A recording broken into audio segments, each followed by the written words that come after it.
afternoon. It is 2 p.m. I am convening the work session of the Portland City Council.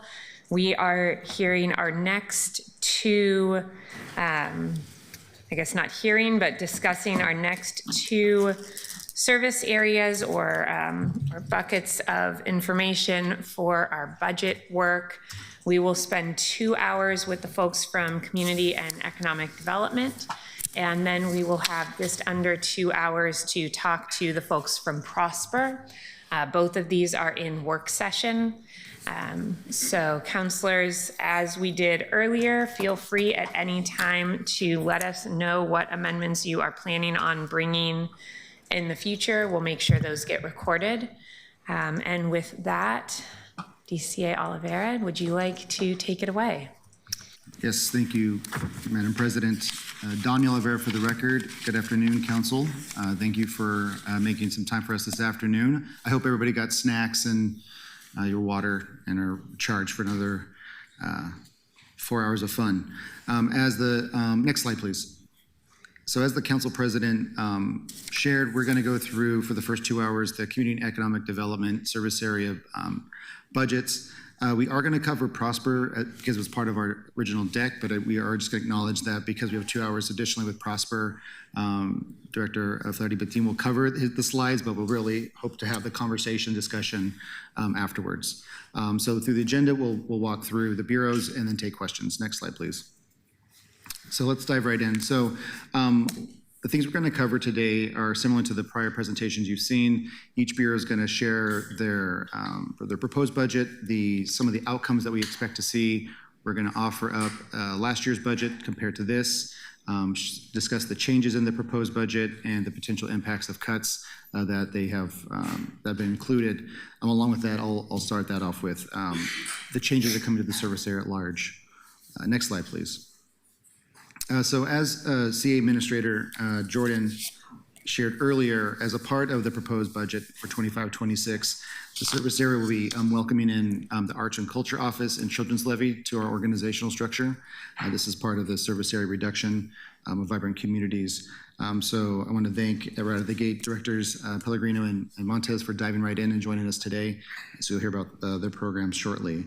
One additional change I want to flag that's also a part of the proposed budget for your consideration is the permit improvement team for this fiscal year was in the service area structure, but assuming that the council adopts the decision package to continue that program, staff will be moving into permitting development and BPS to continue that work.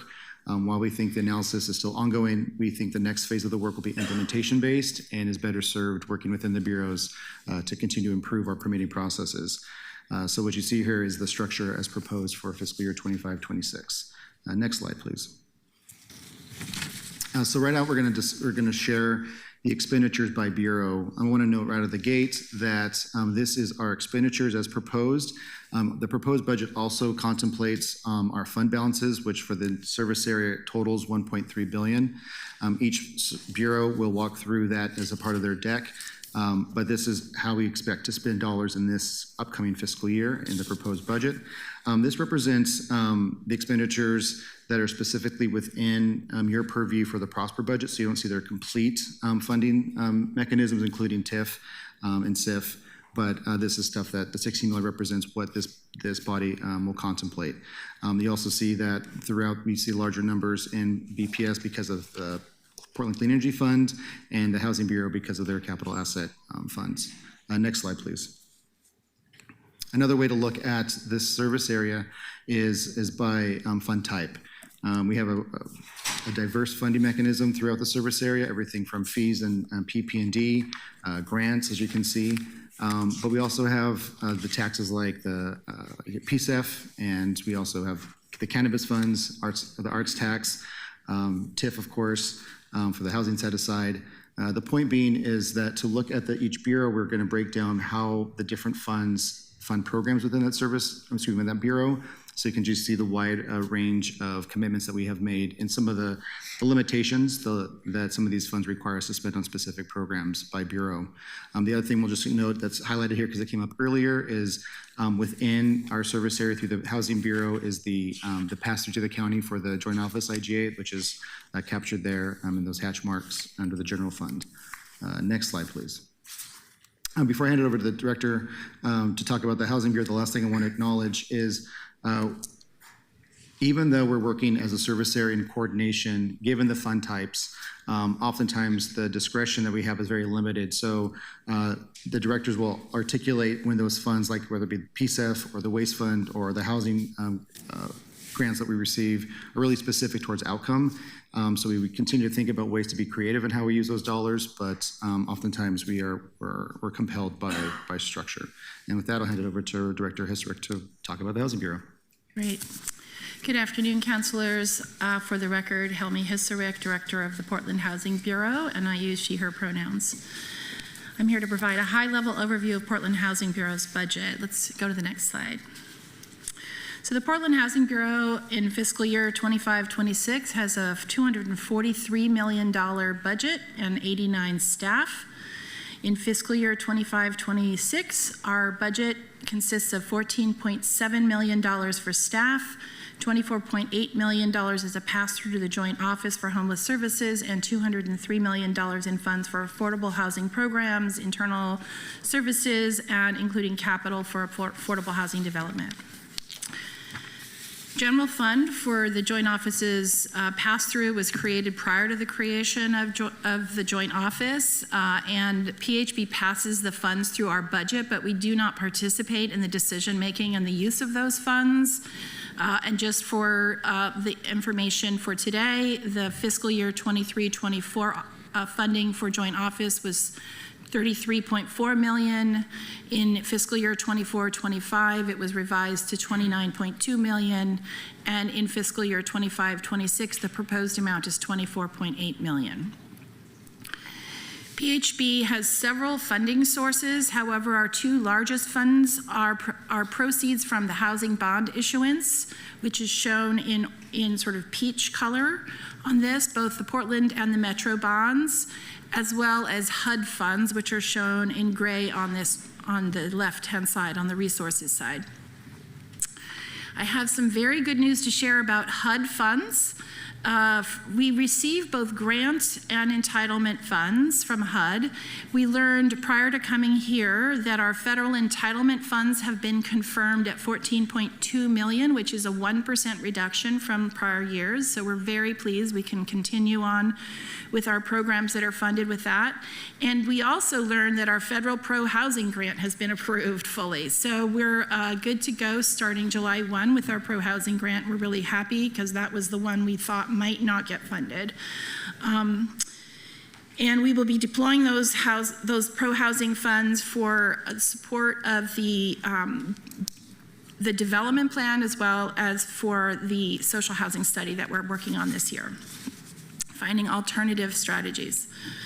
I want to clarify a little bit about how to read this chart. The graphs that you see here compare 23-24 actual expenditures with current year's 24-25 budgeted resources, and then 25-26, I'm getting the dates wrong, excuse me, 25-26 proposed budget. Although it looks like there was an increase in funding from fiscal year 23-24 to fiscal year 24-25, that's actually not the case.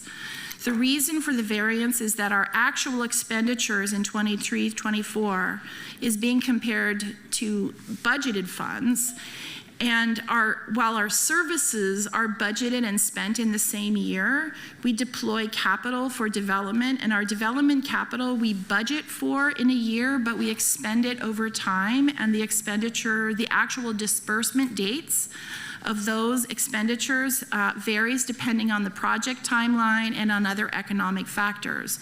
So when fiscal year 24 25 is reconciled, we'll actually show a lower bar because it'll show the actual money that went out the door that year, and the budget funds will show up, our expended funds will show up in future years. So what is not clear, but what we know is that the trend is what you see from fiscal year 24-25 to 25-26. Our total budget is actually on the decline because we are expending out our capital resources. So it is, we are on a downward trend currently. So I just wanted to clarify that. One example of that is that we budgeted $275 million in 23-24, but actual expenditures were $150 million. So that gives you some context. The expenditures that we show are in two categories. Personnel, internal materials and services, or IMS, which includes indirect cost allocation, overhead, and interagency agreements. And the other expense category includes external materials and services that encompasses loan disbursements, grants, subrecipient contracts. Other expenses include debt service and cash transfers. In fiscal year 25-26, our personnel costs equated to 6% of our budget, and over the average of 3 years, it is about 7%. The majority of our expenses in the external materials and services category include multifamily project disbursements, home repair grants and loans, down payment assistance for first-time homebuyers, and our subrecipient contracts for various programs such as the Neighborhood Housing Program and the Rental Services Office, and also property management contracts. Next slide, please. In fiscal year 24-25, PHB restructured its 17 program offers into 7 programs based on function. The graph is an illustration of the major PHB programs. Our equity program is actually presented under admin and compliance, so we've kind of merged those together. While the Economic Opportunity Program isn't showing here, is that will be presented by Prosper Portland. So we do transfer some of our CDBG funds to Prosper Portland, and they, as for Economic Opportunity, they will show that in their budget. About 78% of PHB's funds is in multifamily development projects. That's the long bar across the bottom of this chart. That is the funding we're spending on multifamily development. And this program is funded by TIF, tax increment finance, housing bonds, both Metro and Portland housing bonds, PSEF, and federal grants. PSEF is a relatively new addition to the program, to the funding mix. It's partially compensating for the expiring TIF and bond resources.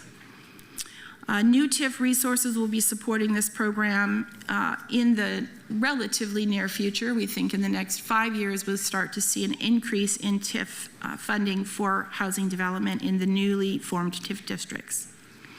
About 1/3 of the administration and compliance program budget is PHB's rental property management. We manage the Ellington apartments, the Headwater apartments, the East Burnside properties.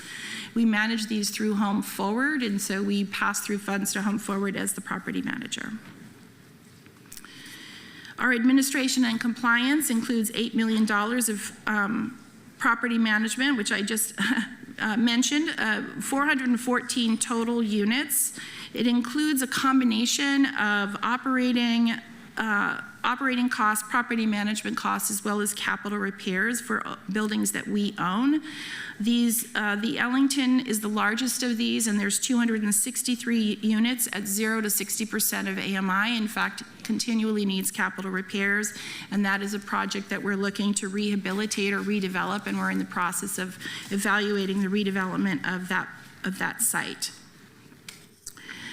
Home access and retention programs secured $7 million over the next 4 years of federal funding through the Pro Housing Grant. And the funds are shared for programs between PHB, PP&D, and BPS, and we actually are partnering and collaborating on the use of those funds, particularly for the alternative funding of rental housing with Prosper Portland. And we've also allocated some of those funds for the TIF district work and the creation of additional, sort of augmenting the TIF planning in the new TIF districts. Next slide. So the anticipated outcomes for Portland Housing Bureau are pretty static since last year. We are anticipating a little over 600 new rental properties to be opened and 150 affordable units preserved through our repair programs. We have approximately 400 new affordable homes for sale through homeownership programs, both our first-time homebuyer program, our down payment assistance program, as well as new construction of affordable homeownership opportunities, and through our developer incentive programs that has been very successful in encouraging first-time affordable home buyers through working closely with planning. We have an estimated almost 1,200 people getting educated on first-time homebuyer that become the pipeline for the new first-time homebuyer opportunities. 500 low-income households receiving home repairs to their home. Over 3,000 households providing landlord-tenant education, information and referral services. Those are often incoming phone calls to us. And 385 households provided housing stabilization services directly. Let's go to the next slide. So the decision packages that are before you today, the first is the addition of a home share pilot project. And as we discussed with the Homelessness and Housing Committee, this was proposed originally by the mayor, who has been consistently advising the Bureau to work on programs that are more cost effective. We've not done home sharing in the past. So we think there's an opportunity through a home sharing pilot to test out the model for a much lower cost approach to addressing housing stability for lower income individuals. We don't have the program designed at this point, but we're thinking specifically around the senior population being the target for that. We are expecting or proposing the cut of both the down payment assistance loan program by $400,000. This is part of the 1% cut to the Bureau.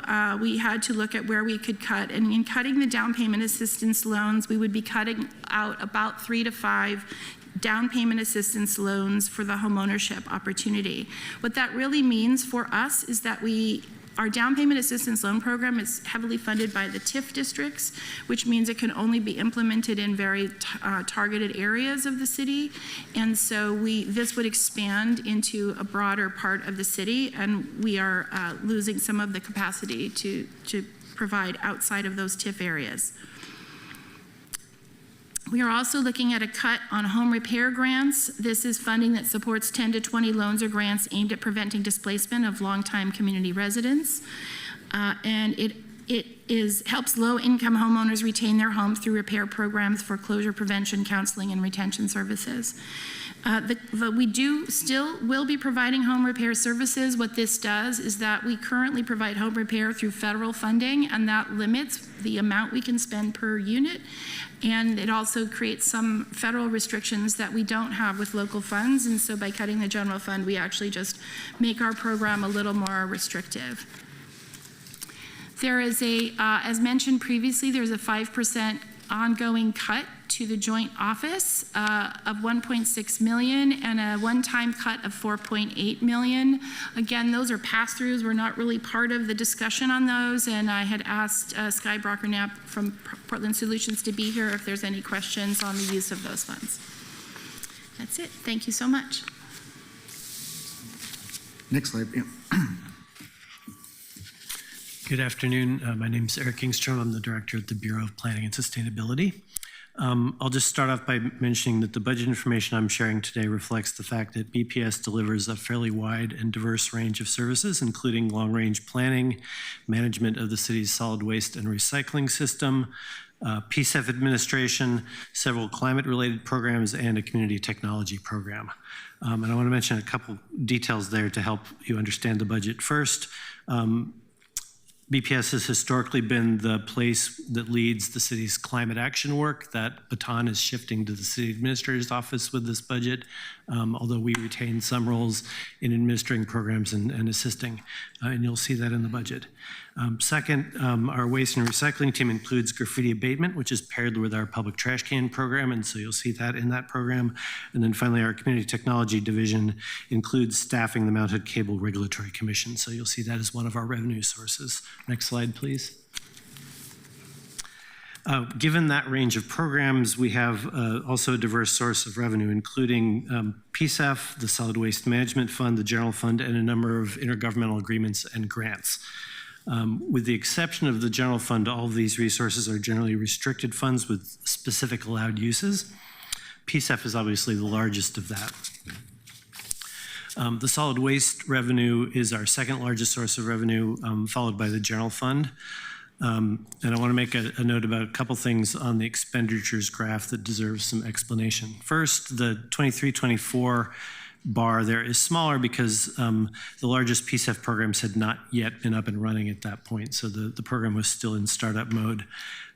Second, the second year there is larger because we initially set up all of the PSEF programs as intergovernmental or interagency agreements within BPS's budget, and then this year we shifted to separately sending that money directly into the other bureau budgets. So the overall PSEF budget continues to grow, but the BPS portion of it is now smaller just because we changed the way we were budgeting. What remains in our budget are the programs we directly administer through our own contracts, such as the Home Energy Retrofit Program or the e-bike program, for example. Our budget also includes the annual community grant cycle. Most of BPS's operating budget is staff, which is somewhat obscured by this slide. The external materials and services funding and the fund expenses shown here are almost entirely PSEF. And for clarity, this excludes the unallocated fund balance on this slide, which is noted in the left there in the small print, which is expressed as contingency in budget terminology, but in reality, it just reflects the future programming for the remaining years of the Climate Investment Plan, which is the document that governs how we allocate the PSEF money. Next slide, please. This is just a snapshot of the overall PSEF spending in this year's budget. This shows on the left, in the upper left, is what BPS's budget includes regarding PSEF. On the lower left is what's going into overall city administration, including the one-time transfer of interest earnings to the general fund. And then the right is the funding that's going to the other bureaus to carry out the Climate Investment Plan programs. Overall, PSEF has two buckets, essentially. There's the spending that's directed by the Climate Investment Plan, which is most of the spending, and then there's a smaller bucket for administrative expenses, which is mostly what we're using for BPS PSEF program staff and a few staff in some of the other bureaus that are noted there. Next slide, please. I think you've seen this slide before, but for the sake of the public who may be watching, this is a slide showing the expected balances of the PSEF fund over the 5-year lifespan of the Climate Investment Plan. The main point here is that the fund balance is fairly large still because for the first several years we were in startup mode and some of our largest programs had not yet kicked in.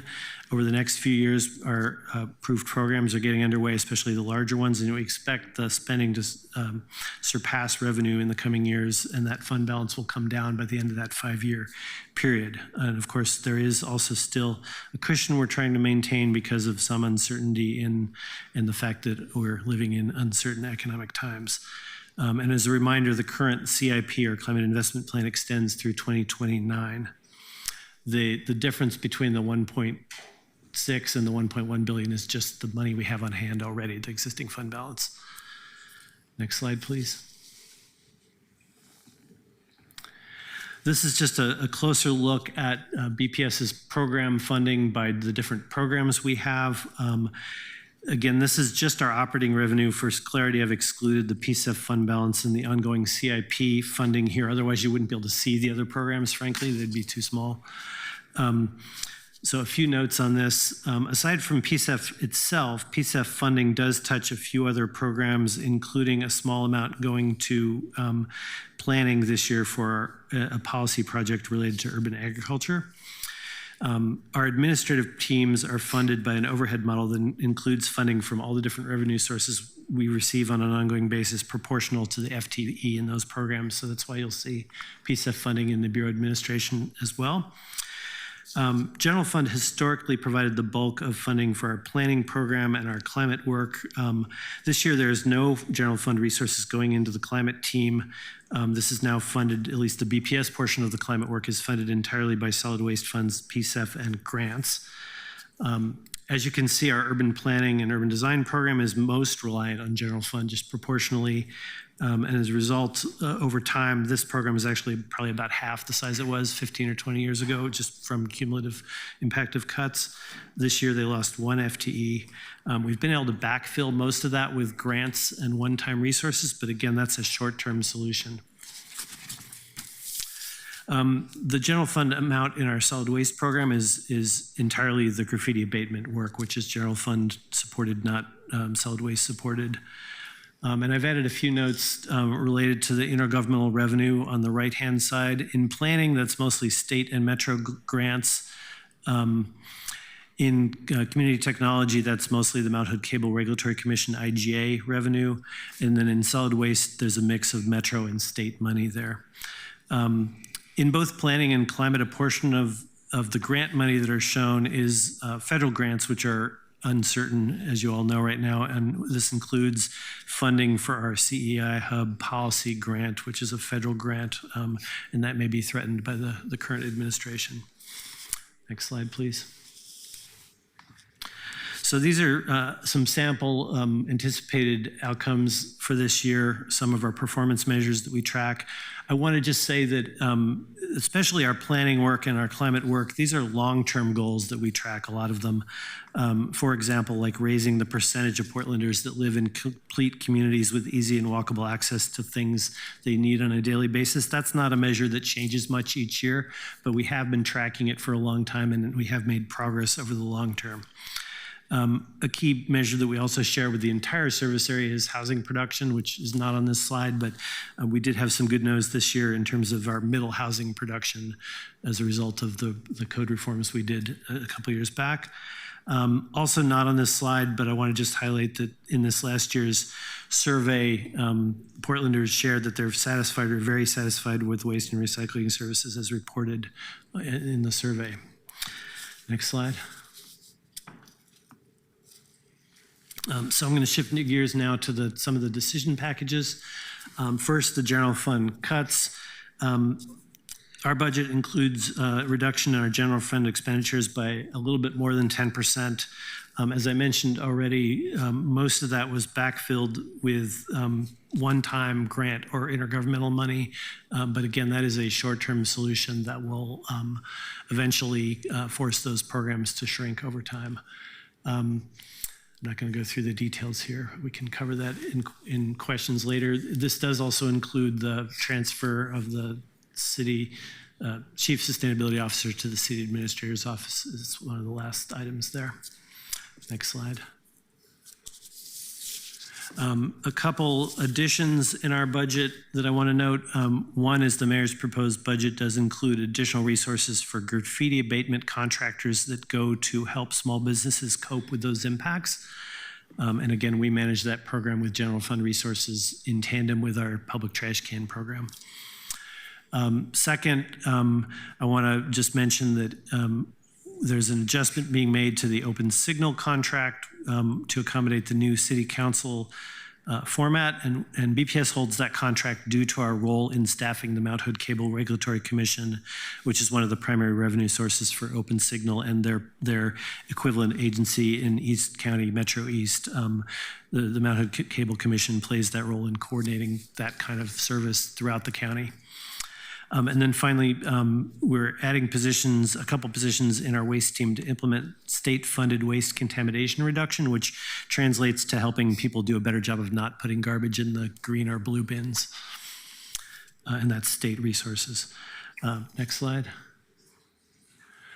Finally, a list of a few PSEF-related adjustments. We're making a change to the allocations going to fleet and BES for this year's budget. That's part of the current climate investment plan. We're funding the CSO's office to some small degree. There's the PSEF interest allocation to the general fund noted there. We are adding staff to the PSEF administrative program to manage grants and contracts to scale that work up. And then also those staff track accountability for the money that's going to the other bureaus and to our grant program. And then finally, we increased the PSEF budget overall to reflect the added programs approved through the Collaborating for Climate Action Authority last fall. And I think that concludes BPS's presentation. I'm happy to answer questions later when we get to that part of the agenda, and I believe I'm handing it off to David. Thanks, Eric. Good afternoon, councilors. David Kuhnhausen for the record, Interim Director of Portland Permitting and Development. I'll be discussing Portland Permitting and Development's budget. Next slide, please. So this slide provides a very high-level overview of PP&D's budgeted resources, revenues and expenditures. On the left, we show revenues. PP&D is primarily funded by fees and charges for services, with only 2% of the revenue coming from ongoing general fund. So I want to highlight that while this graph on the left shows what looks like an almost $20 million increase in revenue from fiscal year 23-24 to 24-25, this is a little bit misleading as permitting across the city was restructured in 24-25, resulting in more programs being housed within the newly formed PP&D. You can see the gray bar there, the middle bars on the graph, is wider in fiscal year 24-25 as it represents interagency revenue, which is being relied upon to support the public infrastructure permitting programs that move to PP&D, since those fees are below cost recovery. Overall, the revenue growth is projected to be flat for the coming fiscal year, 25-26. This slight increase that you see there, it's really hard to see even on the graph, but there is a slight increase from approximately $77.5 million to $80 million next fiscal year. That's mostly attributable to the proposed 5% fee increases. Now moving to the right on the expenditures. PP&D expenditures are mostly personnel related, with internal city materials and services such as rent and insurance and technology making up the next largest category. Similar to the revenues, fiscal year 24-25 is the first year showing expenditures for all of PP&D as well. That is, with the public infrastructure programs also accounted for. And also similar to how we accounted for potential fee increases in the projected revenues, we're also accounting for potential staff reductions when looking at projected expenditures for the coming fiscal year. You can see the dark blue here, I think it's dark blue or black, dark blue, representing personnel. It shows a reduction which is driven by the proposed reduction of 53 FTE filled positions and 12 vacancies, which we'll discuss later in the presentation. Next slide, please. This graphic shows a history of development review revenue and reserves for PP&D and BDS for the prior years over the last quarter century. This data represents the core development programs to the Bureau. So as you all know, the construction industry is volatile and the Bureau's fee revenue is tied directly to fluctuations in the economy. And in 2008 downturn, after drawing the reserves down to almost $0, PP&D had no choice but to lay off about 50% of the workforce at that time. Those impacts of the layoffs left the Bureau with insufficient staff to support the demands of the development industry as the economy recovered. And because of this, permitting timelines suffered for years, and the Bureau had no additional capacity to focus on developing or implementing any improvements to the permitting process until recently.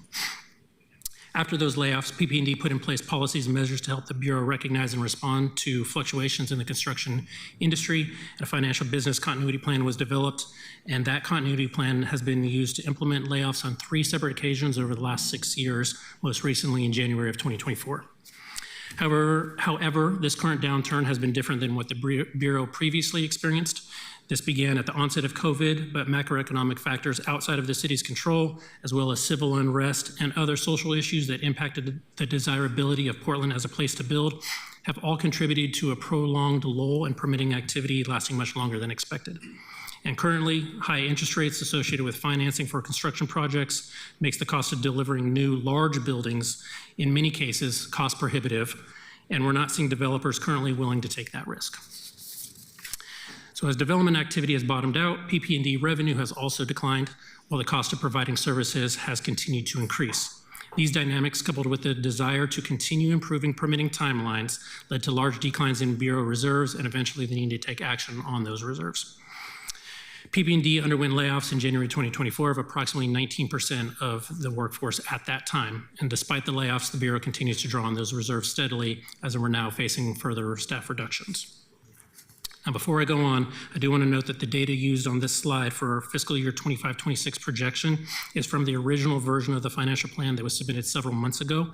I point that out because that financial plan did not account for 53 FTE, so that plus the natural attrition would get us to 100% cost recovery and no decline in reserves next year, but obviously that comes with significant service impacts. Next slide, please. The funding PP&D receives, mostly via permit fees, pays for the staff and the work that they complete. This slide highlights work that is conducted in some of the core services of the Bureau. Staffing in-person and virtual appointments with customers. It mentions 11,500 Development Services Center appointments booked. I believe many of you have heard me say that we averaged 12,000 virtual appointments conducted over the last 3 years. This is in line with what we expect in the coming years. Reviewing land use applications and final plat applications continues to be a high workload. That team also is responsible for reviewing all residential, commercial permits, zoning permits, and many of the mechanical permits. Intake, review, and issuance of thousands of permits these numbers here don't take into account permits issued by the transportation team that was recently moved to PP&D, tree planting and removal permits conducted by the urban forestry component of PP&D, right-of-way sanitary repairs and new connection permits, and accessory short-term rental permits, as well as many other permit types. Inspecting buildings to ensure they are safely constructed and according to state and local codes is work that continues to be significant for the Bureau. You can see here we're anticipating over 130,000 inspections conducted in the coming fiscal year. That equates to over 500 inspections every single day. And bringing up buildings to code that may be in disrepair or had work done without a permit is also a key component of the Bureau. Also in this group is addressing concerns from the public about public nuisances or derelict buildings throughout the city. Complaints in that team have increased approximately 55% over the last 5 years. These are just some of the statistics and certainly not inclusive of all the work that this Bureau does, but it does give you an idea of the volume of work that comes in the door. In addition to these technical reviews and the inspections, staff across the Bureau are fielding calls and emails from applicants associated with these permits, as well as other stakeholders who have a vested interest in that work. And while many of the staff get calls directly to their desk and cell phone, the Bureau receives approximately 38,000 phone calls last year, and we're anticipated to receive the same this year.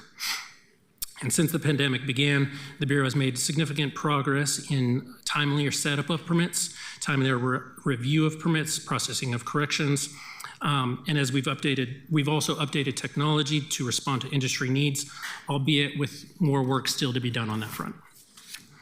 And obviously, staff reductions, which we'll be discussing next, will have significant impacts on review and inspection timelines. Next slide.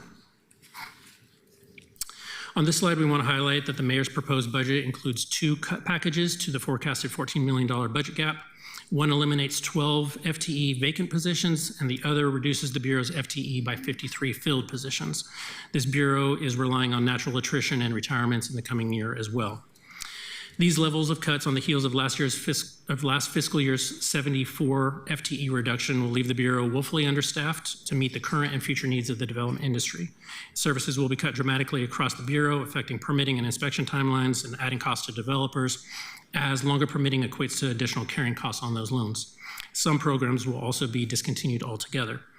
The city will be a barrier for development just when the industry needs staff in place to move those projects forward and aid in the overall economic recovery of the city. So maintaining our workforce is essential in creating an environment favorable to development and attracting investment to Portland or back to Portland. I also want to highlight one critical addition that is included in the mayor's proposed budget, and DCA Oliveira touched on this.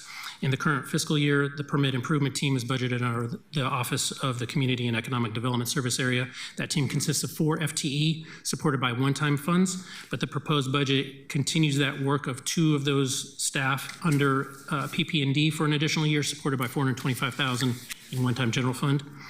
The third position, a code and policy development manager, Director Hisarek just provided some good news, will be funded through a federal pro-housing grant, and that work will continue under PHP. And lastly, the last position, the strategy manager, is slated to expire on June 30th, 2025. That's not proposed to be extended into the next fiscal year. Next slide, please. In this slide, we discuss some of the immediate and longer-term considerations. In the immediate term, the proposed budget lays off 53 FTE. We have discussed on the previous slide the impacts of these cuts, which would be substantial. Funding to get the Bureau through the current downturn in development activity is crucial in maintaining our workforce and the services we provide to the public. Every $1 million in additional funding equates to about 5 to 6 FTE. Development activity is notoriously difficult to predict, and while our projections are for no growth in activity, should the industry rebound in some way, that would provide some additional much-needed funding. However, if that were to occur after we've already laid off 53 employees, we won't have the staff needed to review and inspect those projects in a timely manner. Any other funding source, such as increases in fees beyond the proposed 5%, would also contribute towards closing that funding gap. And long-term, we need to address the funding model the City of Portland uses for development review. Revenue from fees that are tied to the unpredictable and volatile construction industry no longer work. And we must have counter-cyclical funding to provide stability and prevent the need for widespread layoffs every time there's a dip, whether big or small, in construction activity in the city. Without a stable funding source, we're going to find ourselves in the current situation every couple of years, as we've done so 3 times in the last 6 years. And we're constantly trailing industry trends and scrambling to adjust and catch up. This model no longer works, and while a change is identified as a medium or long-term consideration, it is a crucial need and necessary for the long-term success of this Bureau. And that concludes PP&D's presentation. Great, thank you, directors. So at this time, we're going to do a line switch and have Directors Montez, Pellegrino, and Executive Director Fleury-Bettin join me.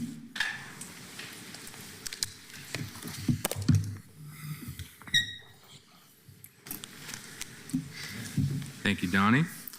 For the record, my name is Shea Fleury-Bettin. I use pronouns like he, him, and elle. I'm currently serving as the Interim Executive Director at Prosper Portland.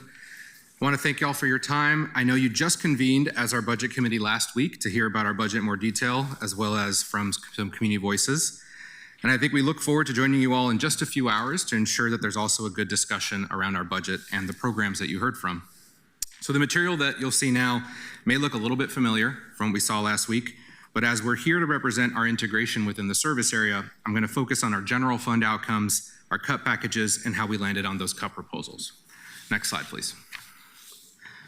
So on screen, you see our total revenues and expenditures as they relate to our city and our service area. Again, you should see a clear gap between revenues and expenditures. You'll recall from last week that the reason there's a gap between those is because we're often carrying project and capital investments over multiple years. Many of these funds are often pre-committed. We're awaiting a certain phase of development or construction before that expenditure is made. You'll also note the affordable housing TIF set aside in the patterned teal bar in the graph on the left. Actually, that's on the right, sorry. Lastly, you'll note our FTE count, which has a slight increase next year to 104.5 positions. That's primarily to account for the new needed capacity to support the new TIF districts as we staff those leadership committees and support those committees to develop the new 5-year TIF action plans. Next slide, please. This should also be familiar from last week. You'll note on the left that PSEF continues to be a growing part of our programmatic budgets, funding both small business supports and middle-income housing efforts. The graph on the right shows each of our key programs and investments that are available citywide, meaning they're not funded via TIF, as well as the proportion of general fund, cannabis, recreational tax dollars, strategic investment fund revolving loans, PSEF, federal community development block grants, and E-zone funds that all go in a blend to make these programs possible. The red bands on that graph on the right show the level of general fund, cannabis, and CDBG allocated in the fiscal year 23-24 budget to give you a sense of how the 12% cut in general fund and the loss of some one-time resources are impacting each of those business lines. Again, you'll note that particularly the Office of Events and Films shows a large decrease due to expiring one-time funds. You know, as a reminder, that team's core function really is to support event and film producers to navigate the city and have successful productions. But one-time funds from ARPA and General Fund allowed them to deliver on projects like the Winter Ice Rink, as well as community event grants and some larger event grants. If we go, just a note on those larger event grants, those are really for, and we have a partnership currently with Travel Portland as well. The focus of those is around events that draw, you know, more in the tens and hundreds of thousands of folks back to the city. We know we want to see folks, individuals, and families back in our city, and so those tend to be some of our larger investments through that office. If we go to the next slide, before you now are our annual outcomes. I want to thank you all for your support of this important work. You've heard from many of our partners, program participants, and clients during last week's Prosper Portland budget hearing.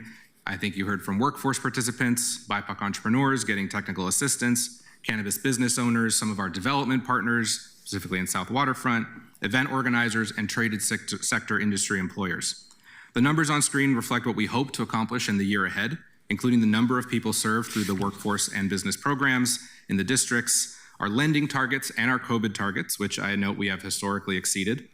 But what's not pictured here, I just want to call out our investment in businesses and organizations from communities that were disproportionately impacted by the prohibition of cannabis.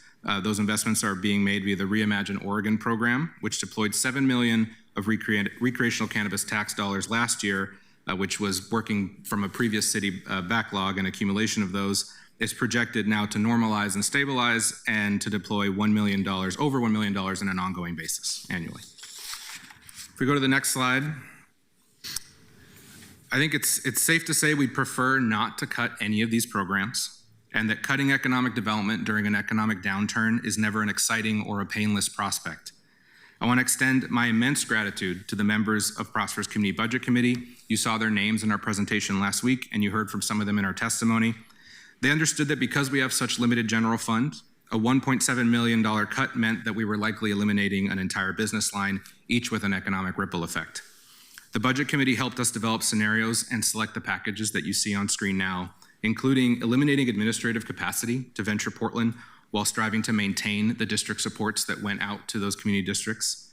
I want to appreciate Deputy Director Lisa Abwaf and her lending team, whose work enabled us to absorb $650K of that $1.7 million to minimize the impacts to programs and community. The remaining cuts were spread out across the remaining general fund supported programs. You saw those in a few slides ago. So mainly thinking about our business supports, our event supports, and workforce development. That's really the only places left to cut general fund.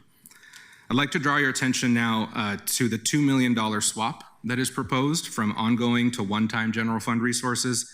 As you saw in that bar chart just a couple of slides ago, the bulk of our general fund is going to those workforce and business programs. And while these programs are kept whole in fiscal year 25-26, I just want to be clear that a $2 million cut will likely result in another elimination of one of those business lines. I know that's sobering, but with that, I will pass it to Lisa at the Children's Levy. Good afternoon, councilors. I'm Lisa Pellegrino, director at the Children's Levy, and I use she and her pronouns. You can go to the next slide. As you can see from the graphs, tax revenues from the levy are our main source of resources, and they've been declining over the past 3 years.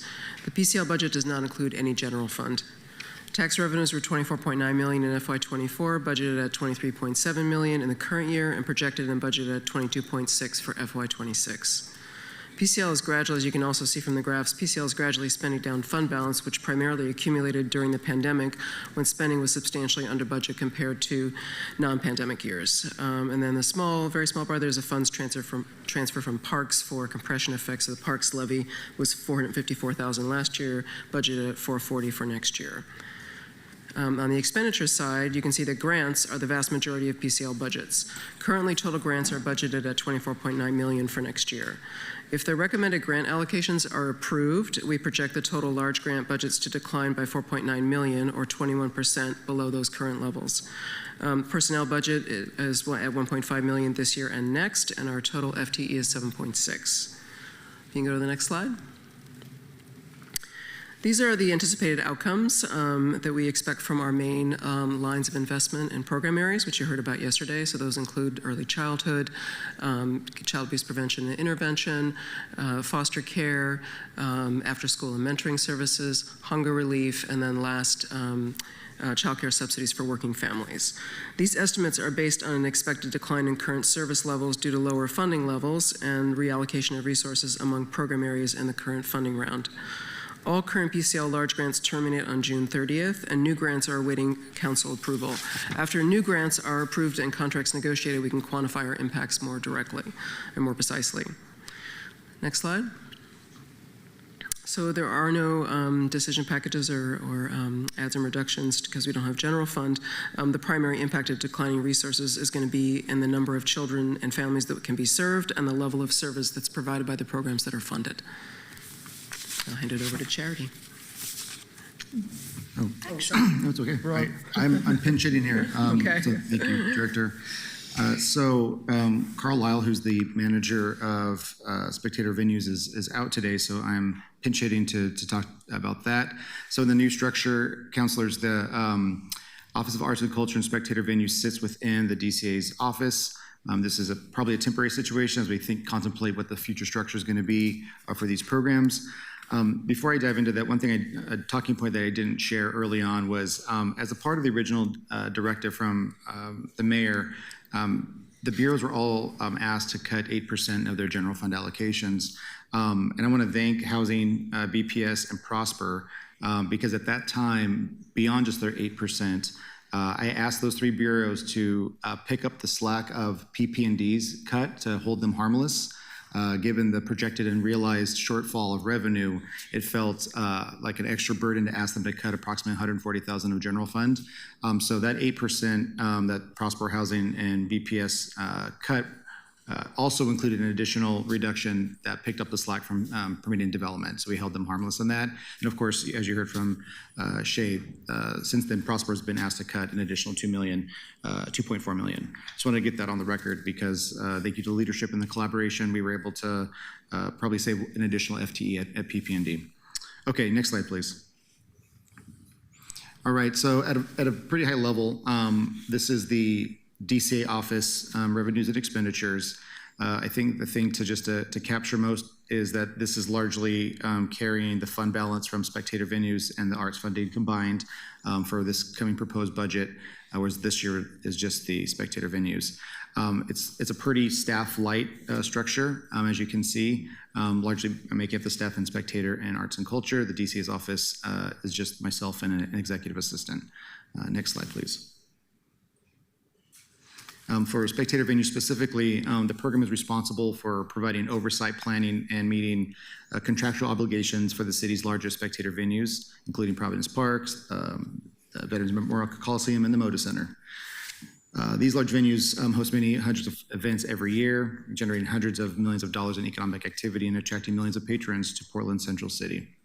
While the venues are city-owned, they are all operated by private partners according to the terms of long-term development and operating agreements.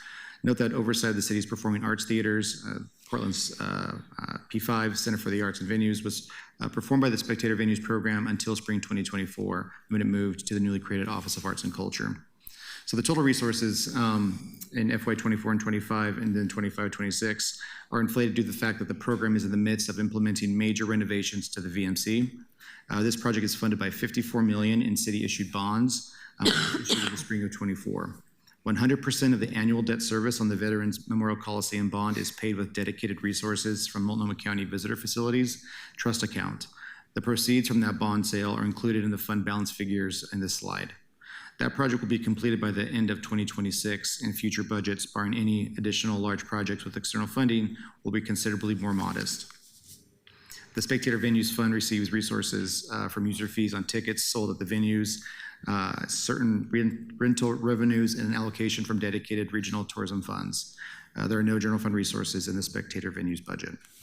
Next slide, please. So just some general anticipated outcomes.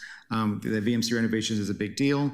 We'll continue to operate and develop, hold our obligations to our partners. We continue to manage our fund balance for fiscal stability. There's a lot of uncertainty. something about the Blazers in the news recently, I don't know. And then we'll continue to partner with COVID registered businesses as we do every year. I just want to note that as far as the materials and services for non-capital financing, these are generally pretty low, and we typically reserve them for emergency repairs or costs, whether it be Providence Park, our venues that might need some support, like a new HVAC unit, for example. So we try to retain some EMS from the venues fund for those emergency needs. And we have no decision packages in the Spectator Venues program. And with that, I will now hand it over to Director Montes. Thank you. Good afternoon, Madam President, City Council. For the record, my name is Charity Montes. I am the Director of the Office of Arts and Culture, and I use she and they pronouns. Last year, City Council expanded on the previous City Arts program to launch the Office of Arts and Culture, and in doing so, created a center of gravity and a home for the arts at the city. Our vision is arts at the center of public life in Portland, and our portfolio includes arts education, cultural planning, grant making, performing arts venues, as DCA Oliveira just mentioned, and public art. We do this work and more with 6 FTE, and we leverage a staff sharing model in collaboration with Grants Management and Portland Parks and Recreation. On this slide, as previous slides, you see our total revenues and expenditures at a high level. Arts and culture is multi-funded with sources including general fund, the city's portion of the Arts Education and Access Fund, or Arts Access Fund for short, which is generated by the arts tax, and the Percent for Art Fund. In fiscal year 24-25, we also received a one-time $1 million allocation from PSEF for supporting the Arlene Schnitzer Concert Hall roof and cooling tower. As with other funds mentioned today, the Arts Access Fund and the Percent for Art Fund carry over a balance to cover obligations across fiscal years. Those funds are restricted per code. And on the revenue side of things on the left, in fiscal year 24-25, we received $4.4 million in general fund, and the proposed budget considers $3.6 million in general fund allocation. On the bar, in the middle bar for fiscal year 24-25, the revised budget also shows $3.5 million in arts access funds that the Revenue Bureau projected to disperse to the Office of Arts and Culture for grants. But it does not show the actuals of the $2.1 million that we received. So that means that our fiscal year 25-26 beginning fund balance, which is the little asterisk at the bottom, we're showing $3.6 million. That should actually be $1.4 million less for a total of $2.2 million. This will either be corrected in the adopted budget or in the fall bump. And in the fiscal year 25-26 proposed budget, revenue is planning to disperse $1.8 million from the Arts Access Fund to our office. Those funds are for arts education coordination and grant making to arts organizations, and the decreased disbursements from the Arts Access Fund due to lower tax collections and higher increased costs for the arts tax will have a direct impact on the amount of funds available for grants to arts organizations. It's also worth noting that the Percent for Art Fund was not initially budgeted with arts and culture. The Percent for Art program requires that capital projects built by city bureaus dedicate a percentage of costs to public art, and that funding historically went to a third-party service provider directly from the capital bureaus. But that has been in transition this year, and $1 million of the beginning fund balance for fiscal year 25-26 is for Percent for Art. On the right side, expenses are relatively straightforward. The personnel costs are those 6 FTE that I mentioned earlier, and the bulk of our expenses are external materials and services, which includes funding for grants to individual artists and arts organizations, as well as managing the city's public art collection. Next slide, please. Anticipated outcomes for arts and culture include 80 nonprofit arts organizations receiving $2.5 million in unrestricted general operating support grants, as well as 300 artists and organizations receiving more than $1 million in project grant funding, and 28,000 public elementary school students receiving a high-quality arts education. This school year, there were 114 certified arts teachers that were funded in part by the Arts Access Fund, and we have 1,700 pieces in the city's public art collection that we manage and maintain. We do have a decision package in the mayor's proposed budget, a $357,000 general fund reduction to achieve the 8% cut target. And I do need to note that due to a technical error, that 8% cut was taken twice in the mayor's proposed budget, and a technical fix is needed to adjust it. That's just a hazard of being in one service area and transitioning to another service area in the middle of the budget process. The impacts of the cut include reduced contracted services for public art collection management, reduced funding for public art murals, and reduced maintenance dollars for certain public art. Our thinking behind this cut package is that we were already seeing lower Arts Access Fund disbursements, which, as I mentioned, directly impacts our ability to fund arts organizations. So we didn't want to reduce any general fund dollars for grant making. And while we do have an unfunded maintenance backlog in the public art collection, there are a number of large capital projects in the works that will include a significant percent for art budgets in the coming year. And we're also in the process of hiring a new public art administrator, which is a first for the city. So to mitigate impacts of this cut, we will focus on process improvements in the Percent for Art program overall. With that, I'll hand it back to the DCA. All right, thank you. Next slide, please.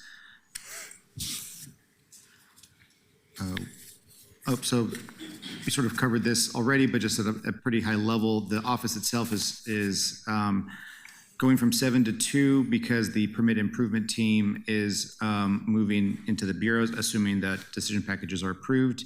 And then next slide, we'll talk about the other impacts. So the three decision packages that are based in the DCA office are as follows.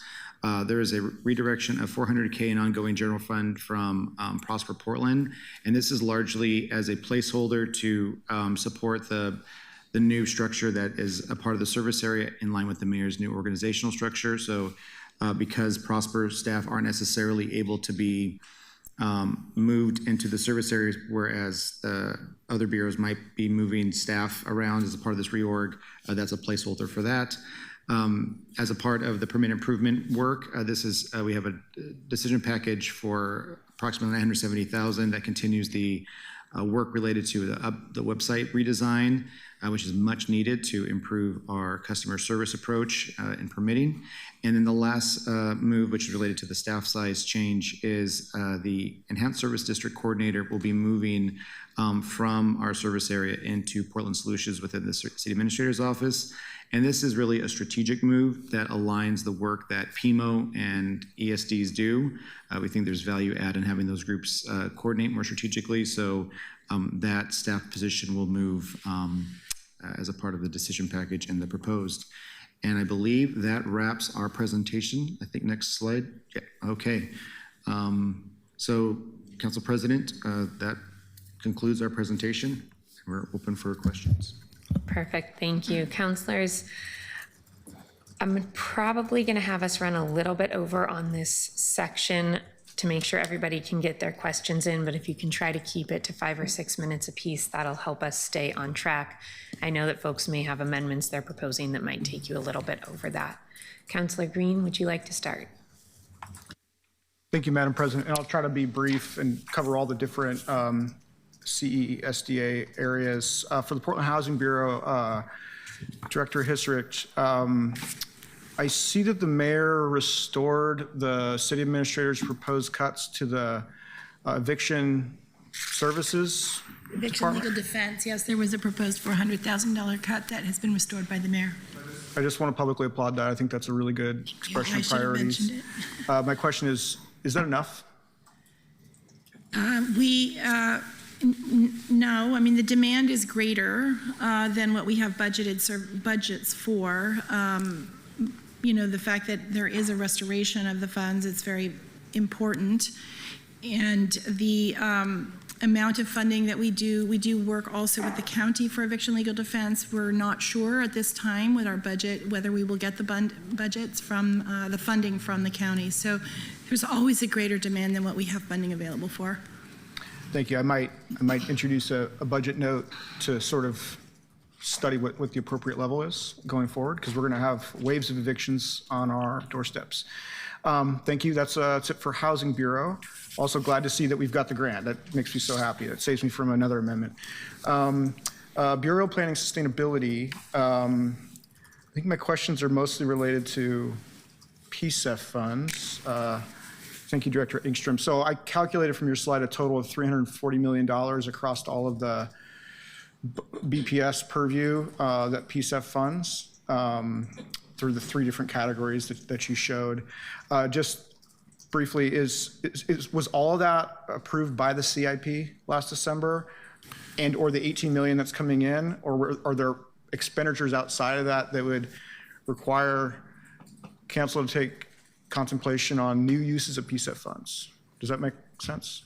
The overall, the funding that is within the overall PSEF bucket has 2 flavors. There's administrative funding, which is things that qualify for that are, for example, the BPS team that administers the PSEF CIP development and decision-making in the grant coming and going and administration of contracts and grants. Then there's the outgoing money, which is for the climate investment plan implementation, which is either contracts or grants or disbursements to other bureaus. So those are the 2 overall flavors. The things that are in the CIP in the budget are approved through the CIP, if that's what your question was. I think my question is there anything in the overall mayor's proposed budget that are new draws on PSEF that were not already contemplated last December by council, or this one specific $18 million transfer? It's Councilor, the one step is still, sorry, Eric, is the interest transfer. Yeah. Council will still have to take action on that. It's technically in the mayor's proposed, but the next step would still be that there would have to be a code change that allows that usage. But to answer your question, yes, everything in the proposed is either in the CIP or is within that admin 13% cap that is for the administration of the fund. There's some fine tuning with the fleet and BES allocations, but those are existing PSEF programs in the CIP. They're not new proposals. That's great. That addresses my concern. Thank you. And then the Finance Committee heard this week a franchise agreement with Comcast that's not been finalized by council yet, but that would result in a reduction of the PEG allocation from 3% to 2%. Does the budget in here reflect an assumption of us adopting that decline in revenue, or are we facing a hole there? No, and to clarify, the Mount Hood Cable Commission is a quasi-independent agency, and so you'll hear their budget outside of the BPS budget in another coming council agenda item. The way that it connects to the BPS budget is that we receive an administrative payment from Mount Hood Cable Commission for our administrative staff services, and that's not changing because of that PEG fee change. That is in our budget, but it's not threatened by that change. Perfect. Thank you. And then the 23 new staff in BPS, is that PSEF related? Yes, and I'll clarify the number is somewhat of an artifact of budget math. We're only actually adding 14 positions, I believe, and 2 of those are waste positions, the others are PSEF. Some of the extra counting has to do with moving some positions from other revenue sources into PSEF, and as well as some things that got added mid-year since last year's budget. But there's the decision package for PSEF only, it's 10 new positions and 4 converting existing limited term positions to ongoing. Got it.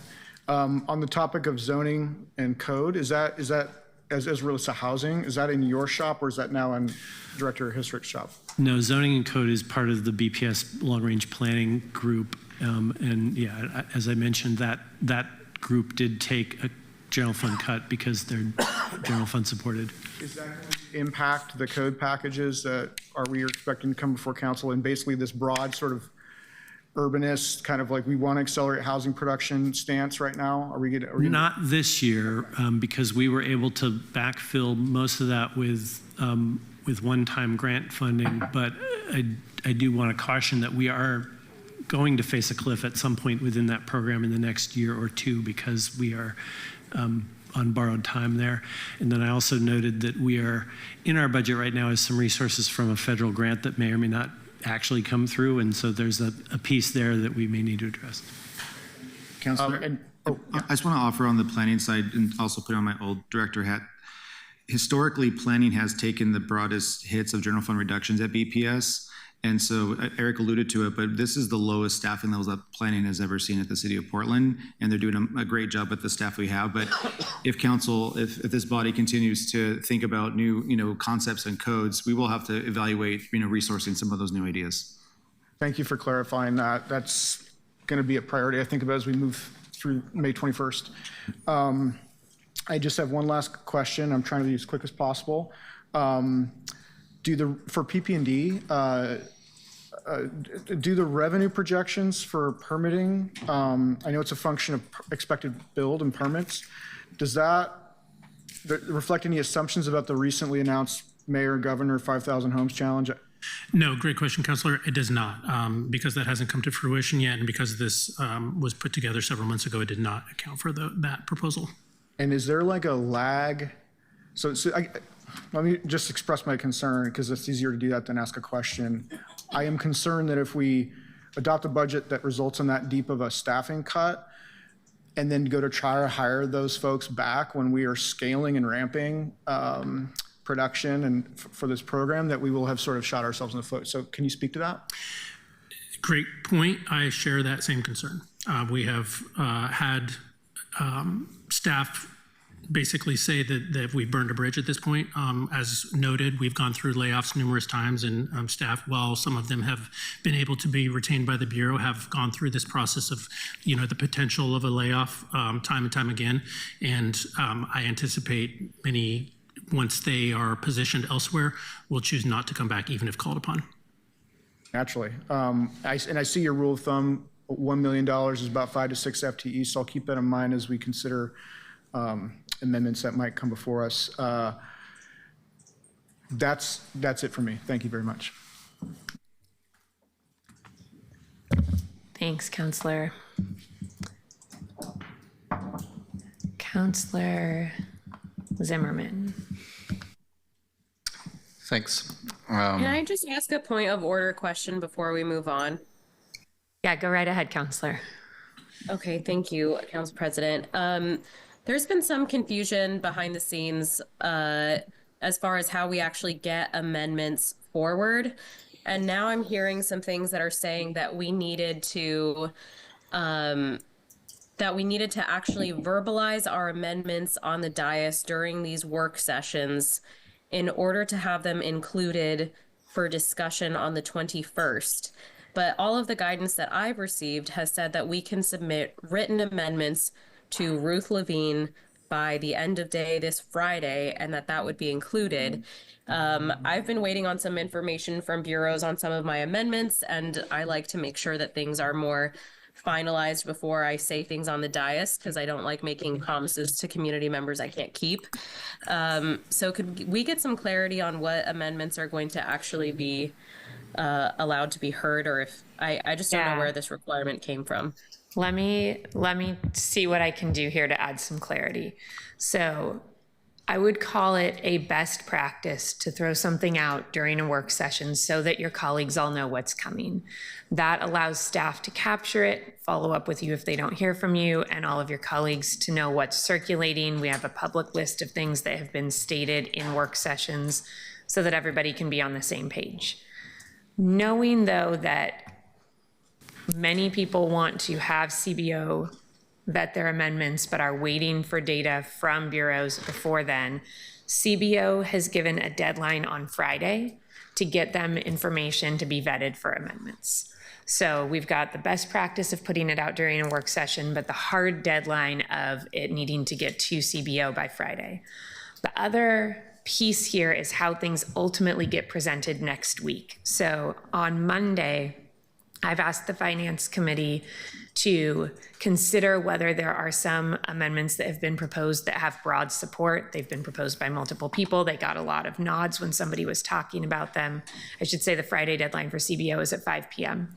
And if you have not put something on the table in one of these work sessions, your colleagues on finance may not know that you're putting it out there to discuss in our conversation on Monday. So if you have something that you've sent to CBO by Friday, but have not put on the record in one of our work sessions, and you'd like your colleagues on finance to consider it on Monday, it's probably worth letting us know that.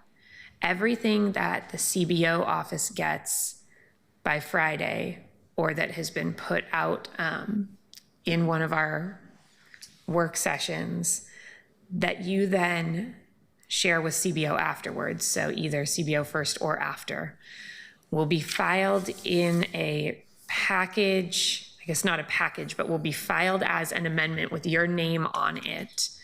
CBO is going to be filing all of those with the clerk for us so that it's all in one document on Tuesday, so that it can be posted in time for us to consider on Wednesday.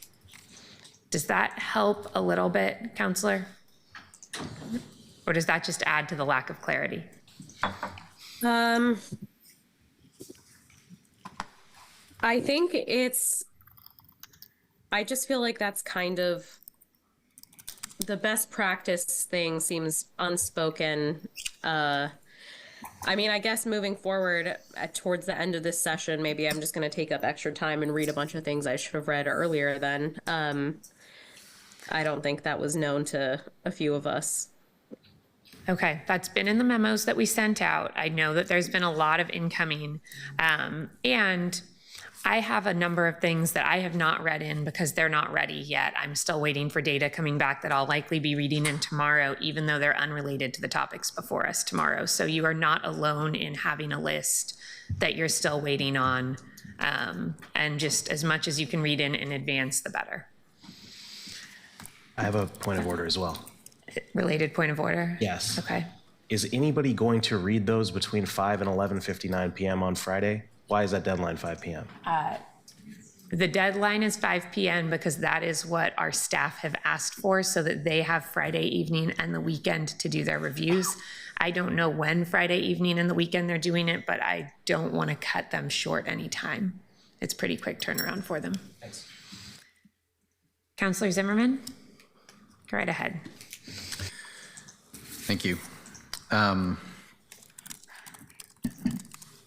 on page 179 of the proposed budget, which BPS, Eric, and I'm going to preface this just because every time I seem to talk about this topic, there's a whole group of folks who are so incensed about the idea that anybody would talk about a large fund in this city that we never hear the second half. But there have been some discussions about how can PSEF continue to fund and relate to other climate-related topics, but that's not usually picked up in this conversation. But I'm just a little bit curious. On page 179, I look at the actuals for FY 23-24, and it says the ending fund balance within your bureau was $675 million.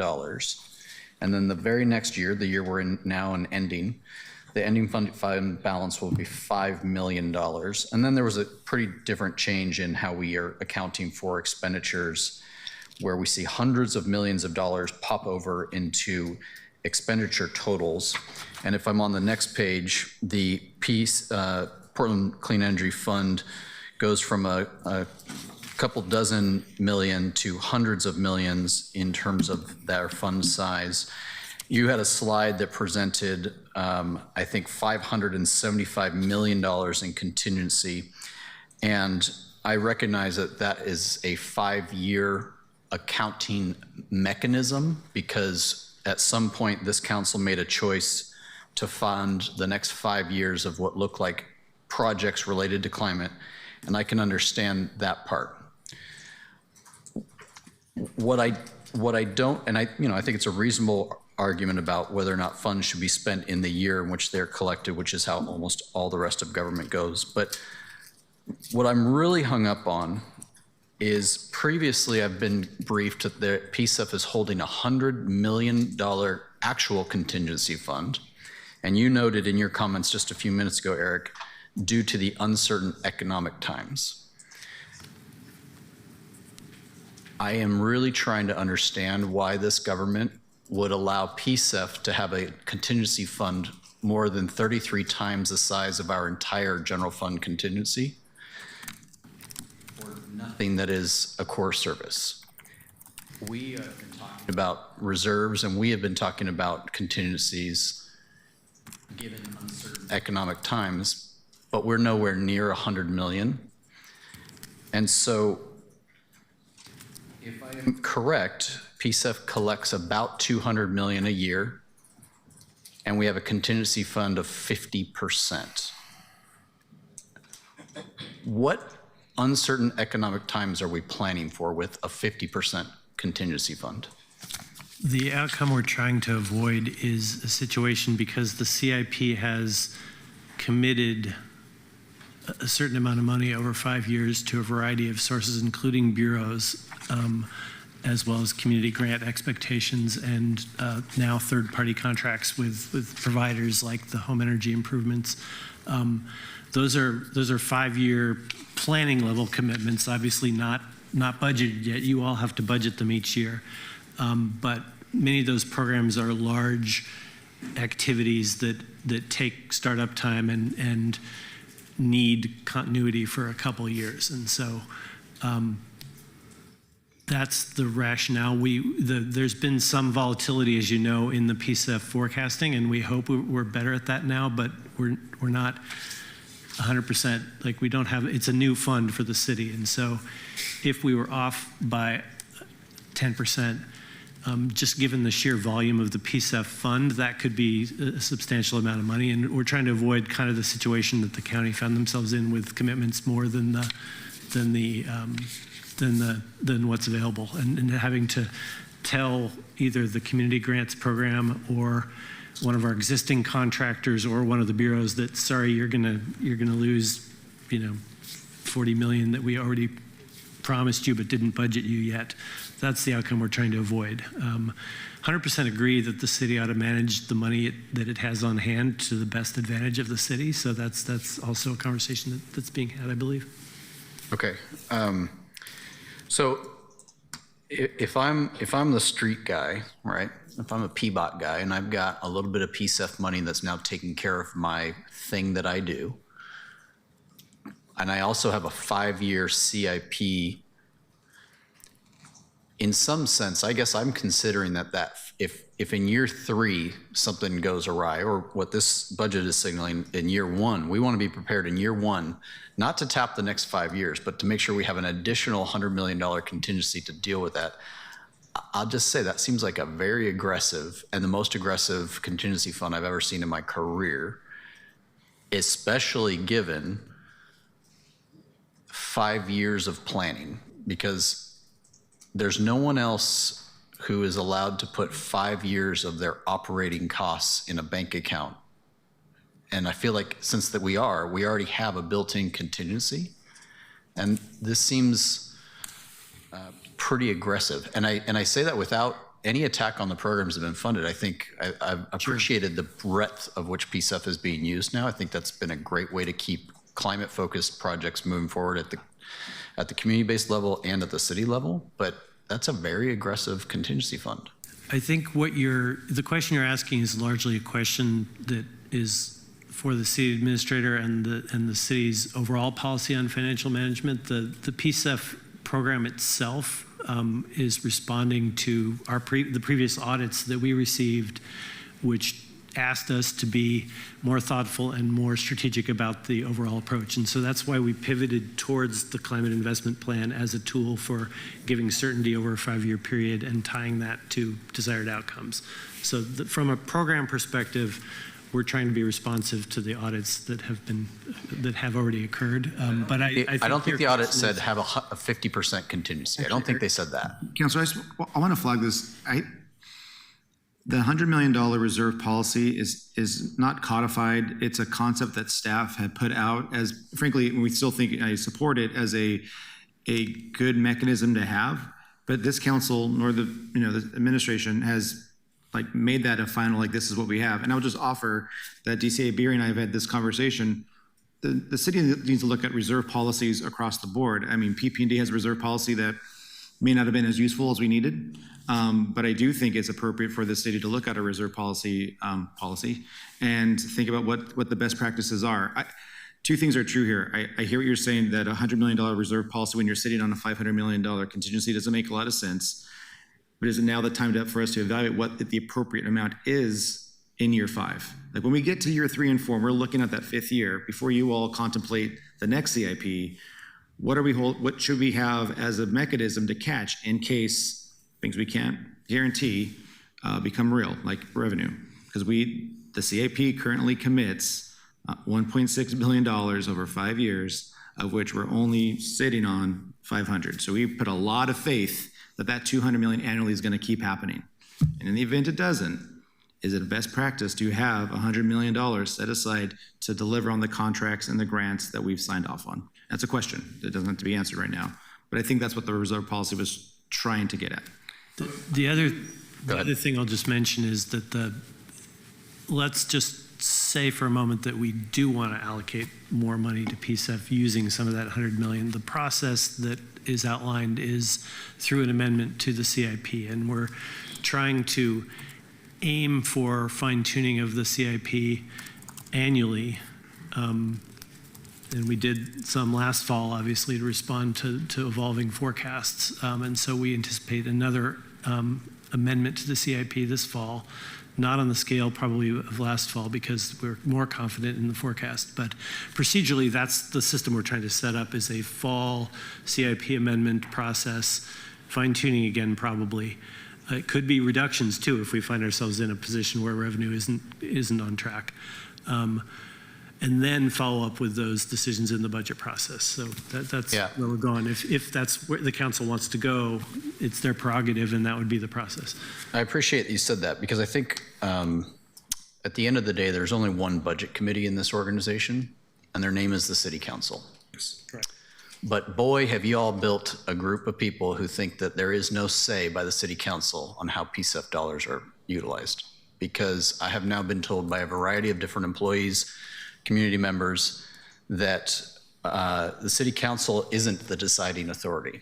And I just really am gonna, and I know you don't agree with that. I can see it on your faces. I know that you understand it. I cannot think of another fund right now where I would be required to pass an ordinance, pass an amendment to some other document in order to deal with a budget question as we have set up as it relates to PSEF. And I say that being a person who would like to aggressively use some PSEF on some climate-related topics, but we have emboldened this sector and this group of employees and this whatever group we call them as being some sort of implant for the actual budget committee. And I think that has really gone way too far. I recognize, Donnie, the numbers that you mentioned in terms of, and I think that I have come around on the 575 in terms of its 5-year forecast and how to make sure if we're going to be collecting $200 million in revenue each year, I think we will. I don't see that changing. And to be able to get all those projects out, I do see that. The $100 million contingency is significant, and I think that there are some areas within our climate resiliency in the city that we could put that money to work now and to where general fund dollars are being used in a way that is very much complementary to the mission of PSEF. Blair, are you moving toward amendments because we are running short on time? How many service areas or bureaus are recipients of PSEF dollars as we are now? I think that was one of our slides if we have. 7, 8, 9, at least 11. About 50% of the city's operations get PSEF money. Yep. Thank you. That's all my questions. Councillor Smith? Thank you, Madam President. Quick question, and I want to go back to PSEF. There are some notations in the mayor's budget, like the $450,000 that he said he came from PSEF. If all the money is locked up, how is the mayor able to pull monies out of PSEF and we're not? I believe the additional decision packages that were related to PSEF are on the administrative side. So if the PSEF is in 2 buckets and there's a limitation on the amount of money that can be used from PSEF for administrative purposes, and I believe that the money that's going to the Chief Sustainability Officer is from that administrative bucket. It's not part of the externally facing climate investment plan budget. So those are the two fundamental pieces. How much is in that administrative fund? It's limited to, what is it, It's about 13%. 13% of the whole? It's a rolling number. We could get you that number specifically, Counselor. So could you you want me to do the math in public? We can. Yeah, we can follow up. Yeah, we can follow. Yes. Talking about 13% of 575, 13% No, of that's what 900. we're gonna ask our finance team to get that number for you right now. That's a huge number. It is a large number, correct? So we can actually appropriate money from that particular fund. To help us manage the fund, that's correct. So If it's for the purpose of managing the PSEF fund and administering the PSEF programs. So for example, Counselor, resources from PSEF have now gone to, they go to the Revenue Division, Right. Procurement, CBO, HR, 311, because all those staff in those bureaus are supporting the fund's management and oversight of the resource. So PSEF? of PSEF, yeah. So all those folks, 311, they manage PSEF? They support the fund's implementation. So for example, How do they do that? so I think DCA Morrissey mentioned it. So our heat pump program that supports HVAC units and trying to get, is it 15,000 out in 5 years? Those calls now go through 311. So when a homeowner wants and I'll tell you that. And that's a stretch, right?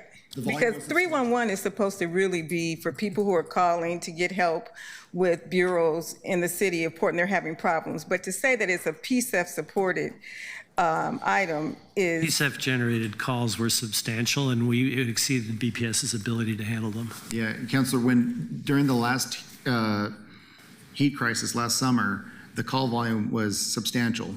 Well, that could be anything. Do you realize how many calls 311 gets? Absolutely. You could say that about any bureau in this city should get funded from a certain fund because they get a lot of questions about what's happening to my streets, when can I get a new sidewalk, and all those things. So I think that's a stretch. I really do. But I'm going to get off that. In fiscal year 23-24 through 24-25, Prosper had a beginning fund balance in the range of about $350 million.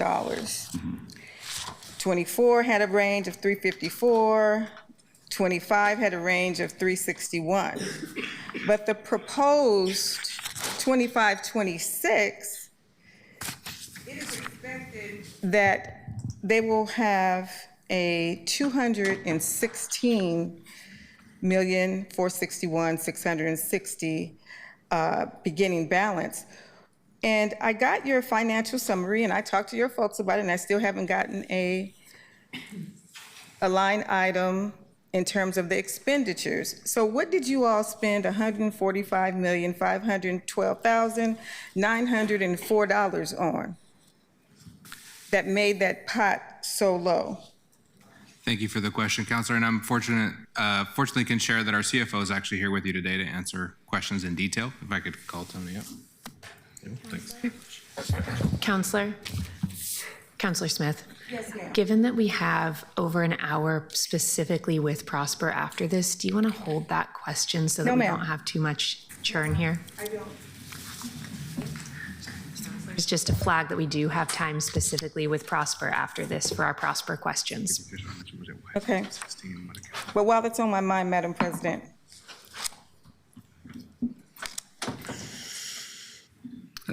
can I get a expenditure spreadsheet of what happened to the $145,512,904? Yeah, absolutely. For the Off the record, top Tony, of your head, what happened to it? Sure, absolutely. Tony Barnes, CFO, Prosper Portland, for the record. Counselor, the balance of that beginning fund balance is programmed in the current fiscal year.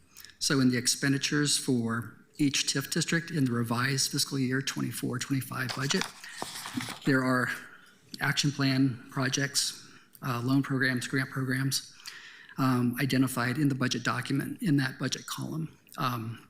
Specifically, fund by fund detail in the appendix of the document that has very specific projects outlined. And does it have it for that particular?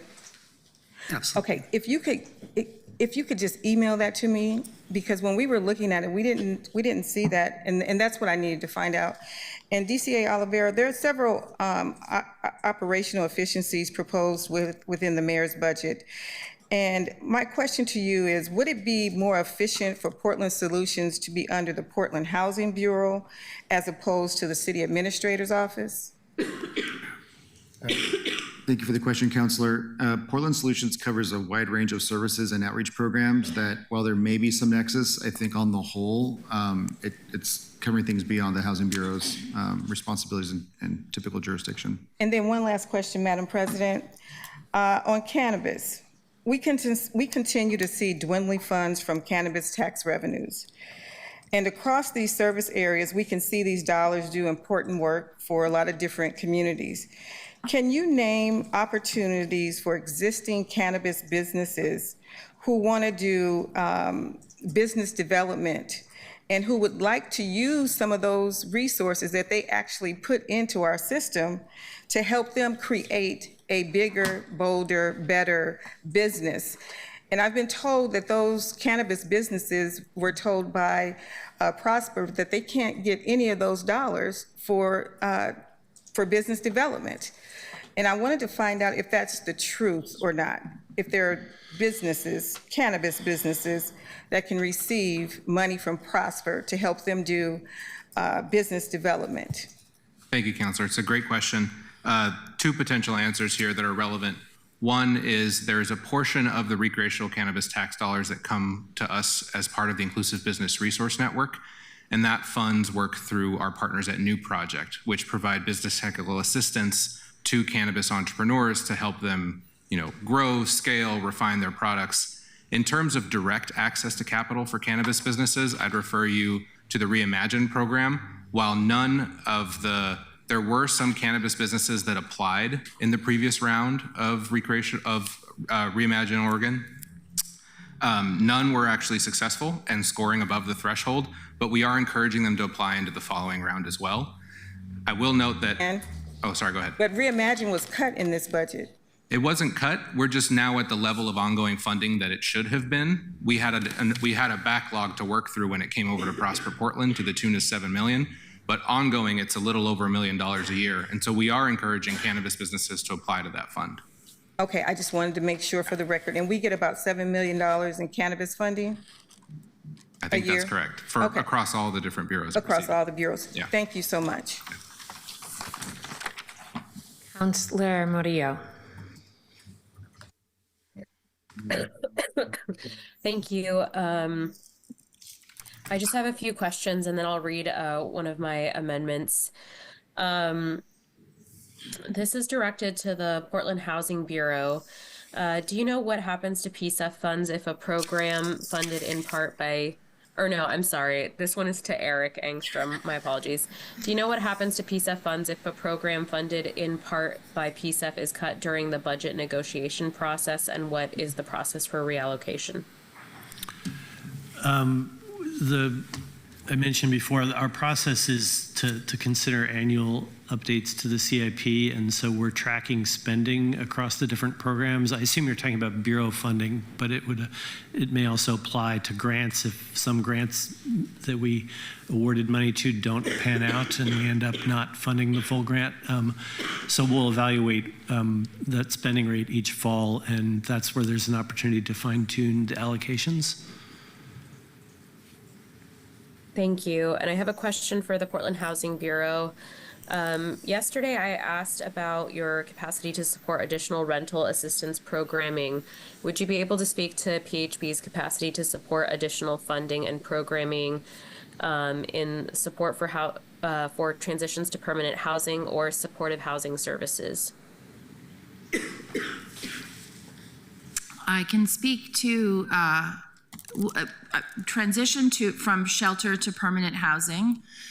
Currently, it is an area of focus that we don't have funded. The transition from shelter to housing primarily goes through the joint office with coordinated entry. We have been engaged in conversations with Prosper Portland and the joint, Portland Solutions and the joint office to actually dig deeper and develop a strategy for funding, for actually speeding up the pipeline from shelter to housing, but we don't currently have any funding in place to do that implementation. But the other question was regarding. Sorry. So you're saying that essentially you would be scaling up existing services if given more funding for this? Yes. Well, actually, yes, we actually are trying to develop a strategy, and what we're trying to do at the moment without funding is develop an acquisition strategy for apartment buildings that we could then convert into permanent supportive housing, working with a national fund that is doing this in large cities across the US. It's called Community Solutions. Community Solutions has a fund that is primarily creates lower cost acquisition capital through partnership with foundation investors. And so we've been engaging in a dialogue with Community Solutions and proposing to develop an acquisition strategy that would help us specifically help expand the number of units available for folks exiting shelter. This is a longer range strategy. If we had additional funding, it would certainly speed us up in terms of advancing that plan. Okay, that's really wonderful to hear. Could you tell me the name of that program once more? I just want to write it down. Sure, it's called Community Solutions Large Cities Fund. We are actually in the process of drafting a paper for the city administrator's office, and we can certainly circulate that quickly. Okay, I would love to learn more about that. And thank you for answering my questions. I think that making sure that while we're looking at shelter programs, we're also actually investing into getting people into long-term housing is really critical. So I appreciate you and all the work that you're doing on that very much. I also just wanted to state for the record now that I'm preparing an amendment to provide funding to PHB to reestablish the enhanced level of rental assistance programming that they oversaw during COVID with federal funding. Also potentially interested in this Community Solutions as an investment as well. As was discussed in the work session the other day, PHB had stated that they have the capacity to administer $1 million worth of additional rental assistance programming, and there is little indication that public appetite for these services has declined, even though the heightened level of federal funding has dried up. So this amendment will not fill that federal gap, but it will get us to a place where PHB service provision gets closer to the public's need. And keeping in mind that housing is a critical piece to the effort of solving our housing and homelessness problems. This will likely be an addition of $1 million, consistent with what PHB said in their testimony they had capacity to take in. Thanks. Thank you, Counselor. Counselor Avalos. Oh, okay. Thank you. First, I have a comment, and then I have some questions. As it relates to PSEF, I think what's important to understand about how PSEF works, you can't point to other things like PSEF, because that's actually the whole point of PSEF. This was created by community, passed by voters to ensure that the people most impacted by climate change actually have a say in how those life-saving resources that they fought hard for get allocated. People who have often been left out of traditional environmental investments, particularly my district. And I think what's important about that too is that this concept of community members making decisions on how dollars get allocated is actually not new. That's exactly what the new TIF districts are doing. And we all understand that the city council, of course, has the final say, but the whole point of these kinds of structures is so that we have a legitimate way for people to have influence on dollars, right? There are so few things that average citizens can weigh in on and have a meaningful impact. PSEF, TIF, community-led TIF districts are perfect examples of that. And for me, they are examples of the kind of city I want to lead, where we are ensuring people have a voice in how their dollars get spent. A perfect example of this dynamic is how it works at PSU. I oversaw the student fee committee. The university president always has the final say, but we create really good systems, bylaws, culture, so that as students are making those decisions for how to spend their student fee dollars when it comes to the university president, sure, they could just scrap it and throw it in the trash and say no, but they don't, because there's trust that gets built. There's process that we can all depend on so that we know that the students are making decisions that are informed by good information. They're being guided by people that are helping them make those decisions. And then they can defend them strongly to the university president. And it is really hard for the president then to say no. Right? This is exactly what we're doing here with PSEF, with the community-led TIF district. So to be clear, it's not new. It's actually really people forward, and that's the kind of city council I want to lead. On that note, I want to talk a little bit about, first about the increases to Open Signal, because I think what I want to understand is, do the increases for that, which are great, and I want us to have more dollars to be able to do more things with city council, but it's my understanding that that's only half of the problem, that the other half is being able to staff up in council ops. So are those increases for Open Signal contracts and all of that, which are for our meetings, are those being coupled with more capacity so that we can actually increase our meetings? There are a few things in different places. There is the Open Signal contract. There are additional positions for some of our support groups that were captured in the mayor's proposed. I will also be bringing an amendment forward. I don't have the numbers on it, which is why I haven't proposed it yet, that ensures that the things that weren't captured in mayor's proposed, so we want to make sure we have clerk, we have council ops, we have, there are a few other things that have been brought forward. I'll have an amendment making sure that we can consider the increases needed for all of those groups as well. Okay, thank you. I look forward to hearing more, because I think it's a good step to be able to increase the capacity, but again, it's my understanding that's only half of the step. I want to ask about the graffiti line item. So there's a plus up of 1.5 million for graffiti removal. Can you first tell me what the current amount is for graffiti removal? Is that number quickly on hand for you? We've been operating largely on one-time money since the pandemic for graffiti removal. I think the ongoing is a couple $100,000, right? No, ongoing for current allocation is about 800,000, but that's largely for staff and a modest amount of like maybe 200,000. Yeah, I'm talking about contracts. For the contracts. But our burn rate is much closer to about, between $1 million and 1.5 annually for the graffiti removal contracts. So this one-time ask would be a little bit more than our current operating. Are you saying it's doubling it then? So it's 1.5, so 1.5 is your current service level amount to? It's our current need. The ongoing budget is, as Donnie said, 800,000, but half of that is staff. So our ongoing budget is probably less than a third of our current level of service. And we've been patching each year for the past 3 or 4 years. We've had one-time allotments from the mayor for this program. And this is not new, but it keeps us afloat for another 12 to 18 months at current service levels. Okay, so and maybe slightly above current service levels. Okay, so that's what I'm trying to get at. So what is current service level? Is it 1.5? It's probably 1.2-ish. And this 1.5 that is being added, is that plus 1.2 or is it essentially plus 300K? 800. Oh, 800K. And so, and this, to be clear, this is contracting that BPS manages that funds contractors to help small businesses clean up the graffiti on private property. And that some small amount of that also goes into helping with kind of strategic opportunity sites that are identified by Portland Solutions, but it's primarily private property cleanup that we're talking about. Okay.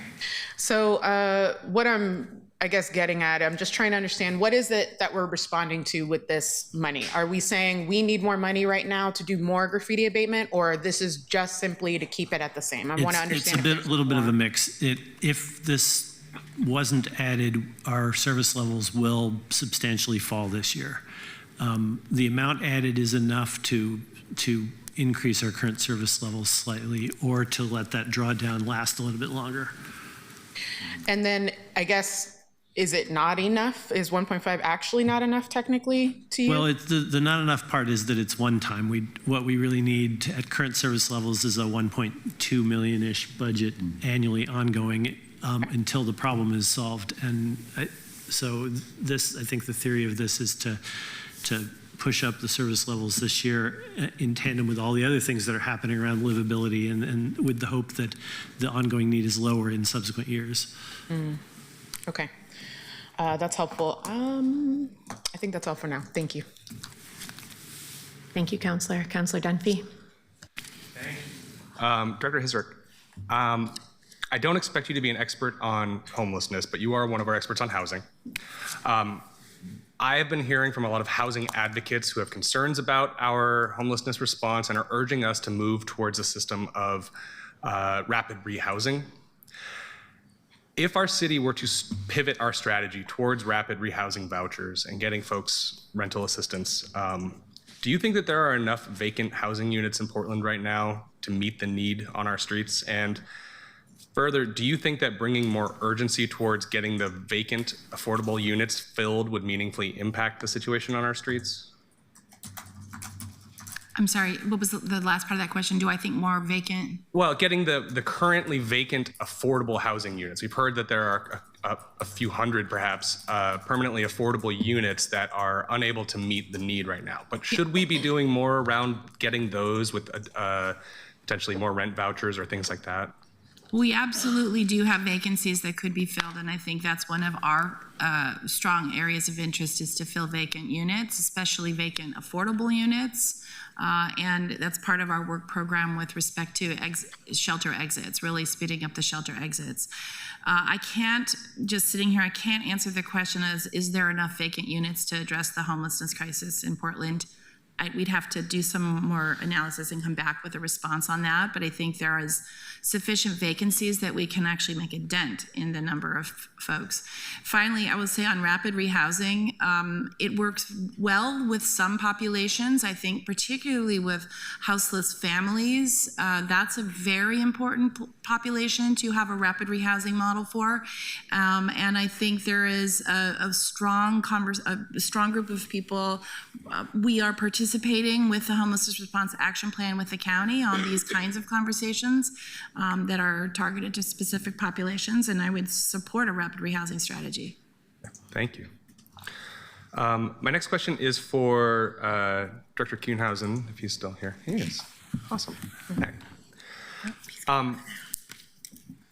Director, in your comments you had talked about, and I fully agree, that the model for funding permitting is unsustainable and needs to change. Do you yet have a proposal for what a different funding model could look like?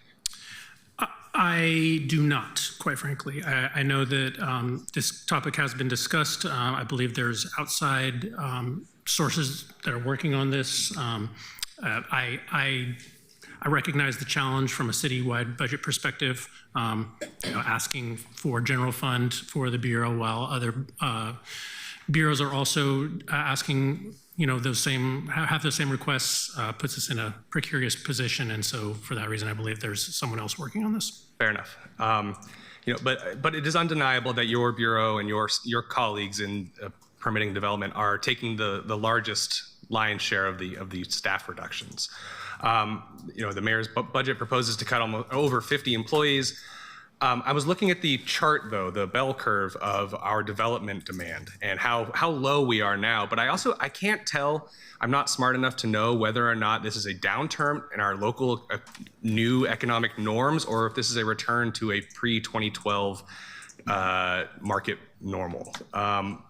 With our permit requests so low, what are those 50 employees doing right now with their time? And as a result of them having less demand on their job, have permit times decreased?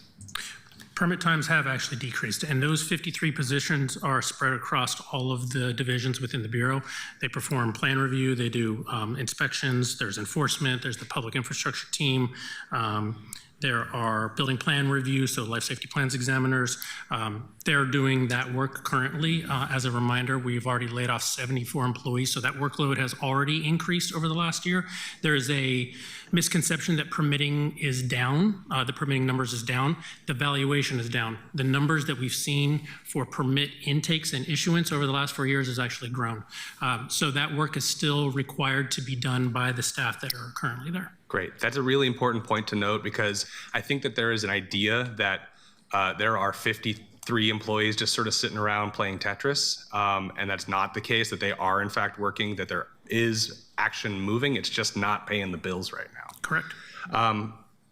Because we're in the moment right now where we are announcing amendments, I will be offering an amendment with regard to permitting development colleagues. I am looking to restore a Coordinator 1 position that is currently at the noise office. This is a 2-person office that is proposed to being cut in half. And I have a package of policies coming forward later this year that requires a functioning noise office. And so I will be asking for my colleagues to help restore that 1 FTE. Also, the person in that position is phenomenal. So. Thank you. That's all the question I have for you. I think that this is probably going to DCA Oliveira. We've talked a bit about the difference between spectator venues and P5, but can you be a little bit more explicit here why we treat the spectator venues different from the performing arts venues? Thank you for the question, Councilor. That's a very large question that gets into our coordination with Metro, with P5, historic vision about the regional, arts culture is more than just the city of Portland. But in short, I mean, there's a lot of similarities that these are city-owned facilities that we contract out to, other parties. I think that there is a analysis being done with Metro about the future of P5. And that'll be delivered to the city administration and Metro's leadership later this fiscal year. And that will probably get us thinking like what comes next there. The last thing I'll just offer is there was a time before this recent change that those programs were managed together and coordinated together. So the similarities are pretty evident. And I think as we bring arts and culture back in, we'll contemplate how we coordinate again like that. But there are similarities there that are pretty straightforward. Great, thank you. And my last comment for this first part is, colleagues, I will be also introducing an amendment with regard to arts and culture. I will be proposing to bring an additional $1.5 million to their office for the purposes of expanding on our kinds of grants and uses to activate public spaces, to try and focus on activating downtown vacant office space or retail space. Also some early conversations about how the city might be able to help support some of the organizations that just had their NEA grants cut, including a theater group that found out on opening night that the grant that was funding the opening play that evening was cut.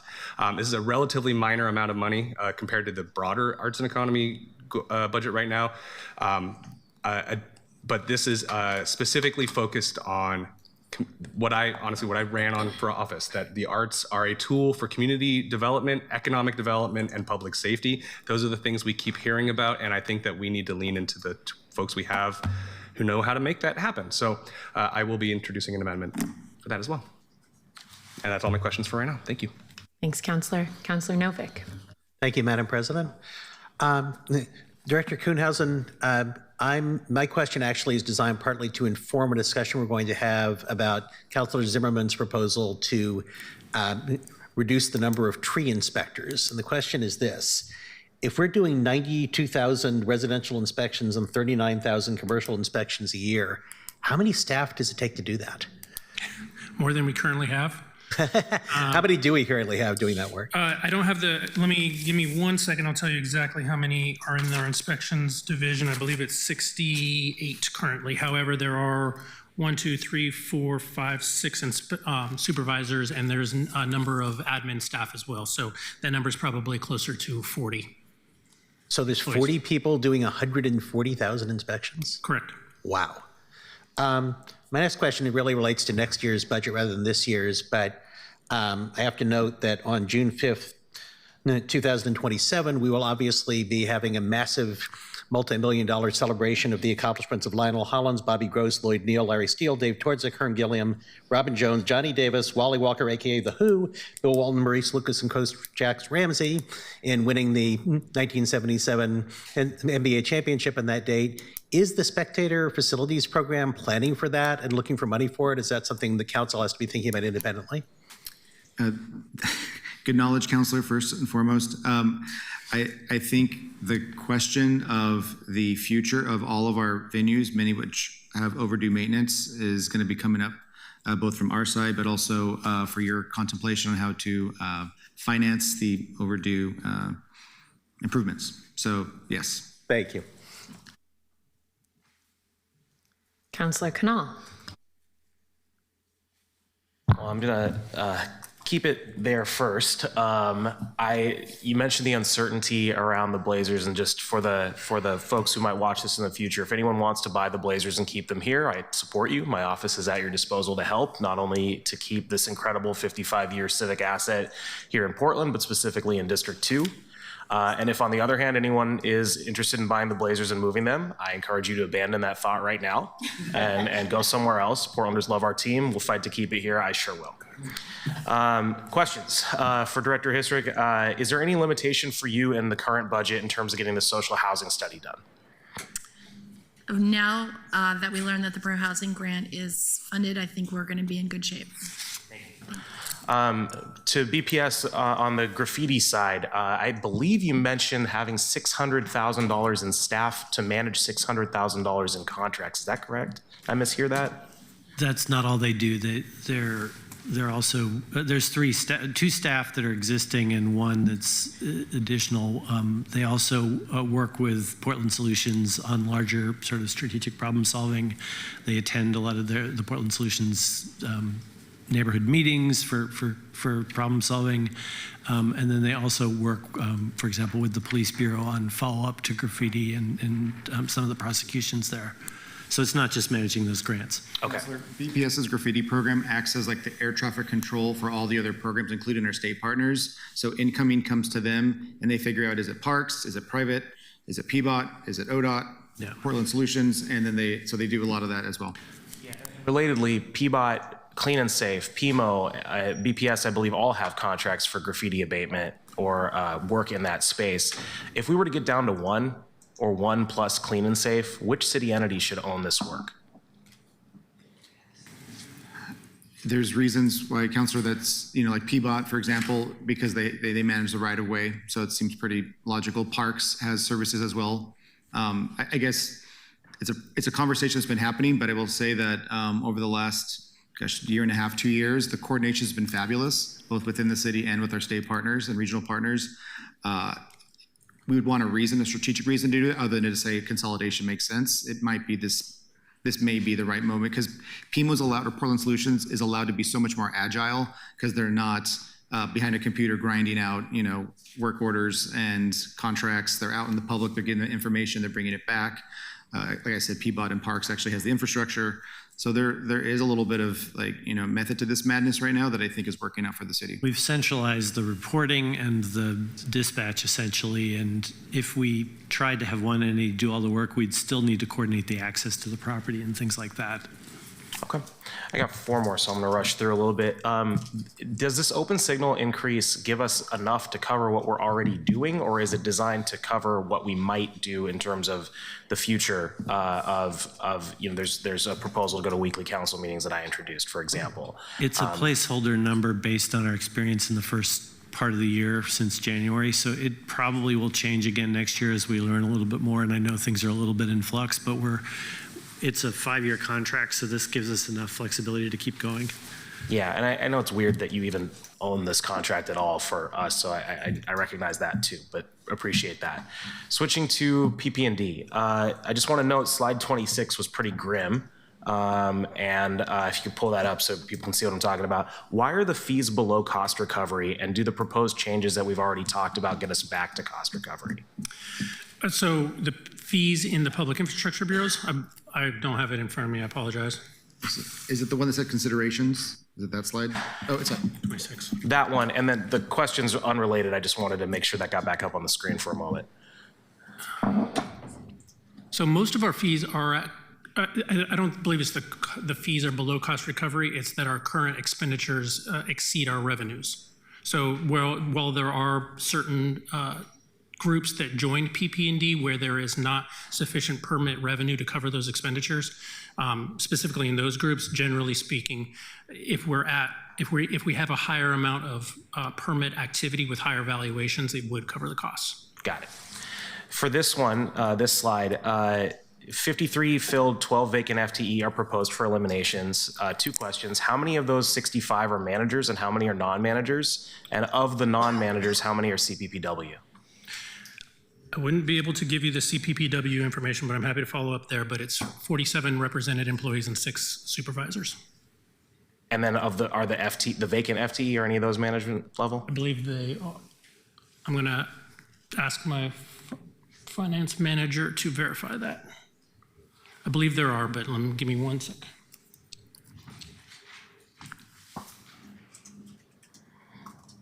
While you're doing that, I'll just make my comment, which is I would like to see, and I may introduce a budget note to ask specifically for PP&D to develop options for a better long-term funding model. It's related to what Councilor Dunphy asked by the time the budget recommendations from the city administrator come out next year, just to have some starting point to that conversation. Then I have one question after this. Let's see, coordinator positions, those are represented, engineers represented. There was 2 non-reps that are current of those vacancies. So it's 8 total of the 65, 6 of the 53 and 2 of the remaining. Thank you. Okay, last question is for DC Oliveira, and before I ask it, I'll just say I appreciate that you put in a lot more detail than in terms of funding sources on this overall presentation. Didn't get a chance to say that up front. My question is, why is the ESD coordinator moving into Portland Solutions? My understanding is that we're trying to move away from having temporary solutions to long-term issues. I hope that we fulfill the stated intent of both our previous and current mayor that we eventually move away from having a Portland Solutions and move this work into the service areas unless we make Portland Solutions a service area formally, which I'm not opposed to. And I hope that we have a conversation about moving the non-graffiti portion of PMO along with ESDs into public safety. So I'm curious why the idea is to move it to Portland Solutions. Councilor, sincerely, thank you so much for this question, because it's a moment in time. So if I can offer this, the 30,000-foot view, enhanced service districts around the country are used for things sometimes much different than we're using them today. We're in the middle of, like, where livability is the priority, so we're focused on cleanup and graffiti and all sorts of services that are really just in the ground. But other places use them to throw block parties and have more experiential, commercial district fun things. And we will get there one day. But in the current zeitgeist, given the work that Portland Solutions is doing, what ESDs are doing today are so much more aligned that from a practically speaking, they're already coordinating. Let's do this, and Skylar can vouch for this. This is in our mind a temporary, maybe a few years temporary, but the now. This is us solving for this moment in time because that's where the resources are going. It makes more sense to coordinate. As we get past where we're at today and we're more in a celebratory, prosperous, everybody's feeling good, there's absolutely a reason to move ESDs back into community and active because we'll be doing things that are celebrating our business districts in a way that are more consistent with how ESDs are managed nationally. And that's not to say we're not going to do things like, cleanups and public trash service, et cetera, maybe even security still, but that's the current zeitgeist. That's what we're solving for.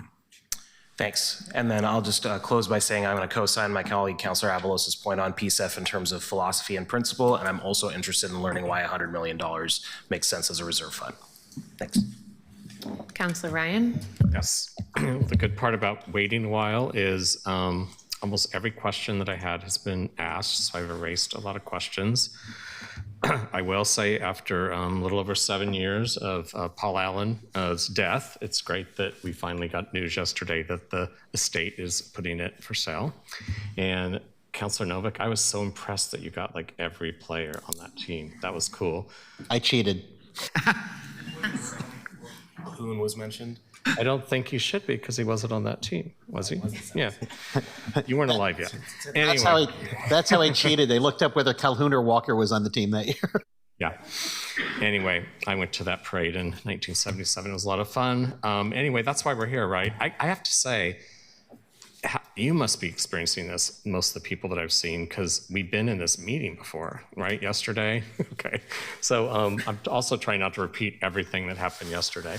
I will make this comment, and that is just thank goodness that you're implementing the much needed PP&D transformation, transforming that culture from BDS to PP&D. That's the current work, and I applaud you for staying on the course. I think this new culture system will allow us to implement creative ways to help alleviate customers' frustrations for decades. This is one reason I'll be bringing a budget item that will allow self-certification for some building plans and permits. And I know we're in touch with your office. We won't do this as a surprise. Anyway, time is money. I know you know that. I look forward to working additional time with your team on that. Who said this? Charity Montez, you said there was a technical fix, and I couldn't tell by listening to you if it was a restorative fix or a damaging fix. We all make mistakes. Is it a mistake that we enjoy or no? Thank you for the question, Councilor. We loaded the 8% cut to meet the cut target in our budget when we were still in Vibrant Community Service Area, when Vibrant Community Service Area staff managed the budget. Then in the middle of the process, it transferred over to Community and Economic Development Service Area, and it accidentally got added a second time. So our general fund with the 8% cut should be about $4.1 million, but right now it's showing in the mayor's proposed at $3.6 million. So the technical fix is to get us back to the 8% cut instead of a roughly 17% cut. Okay, well, good catch, you all. The other items are actually more related to Prosper Portland, and I understand after a break, Madam President, we're going to actually have a focus on that, correct? All right, good to see you all again and again this week. Yeah, thanks. Councilor Clark?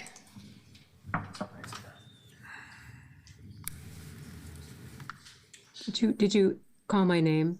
I did. I'm skipping over myself to make sure everyone has time. Go right ahead. Thank you. Thank you. Thank you very much. I was really pleased to hear Donnie mention the overdue maintenance of our P5 and spectator venues. You're singing my song. I do have a couple quick questions regarding those venues. So the Veterans Memorial Coliseum, when will the bonds be retired? I have that data point, Councilor, 1 second. And also, what was the fund you said is being used to retire that debt? Well, the resources are coming from the county's Visitor Facilities Trust account.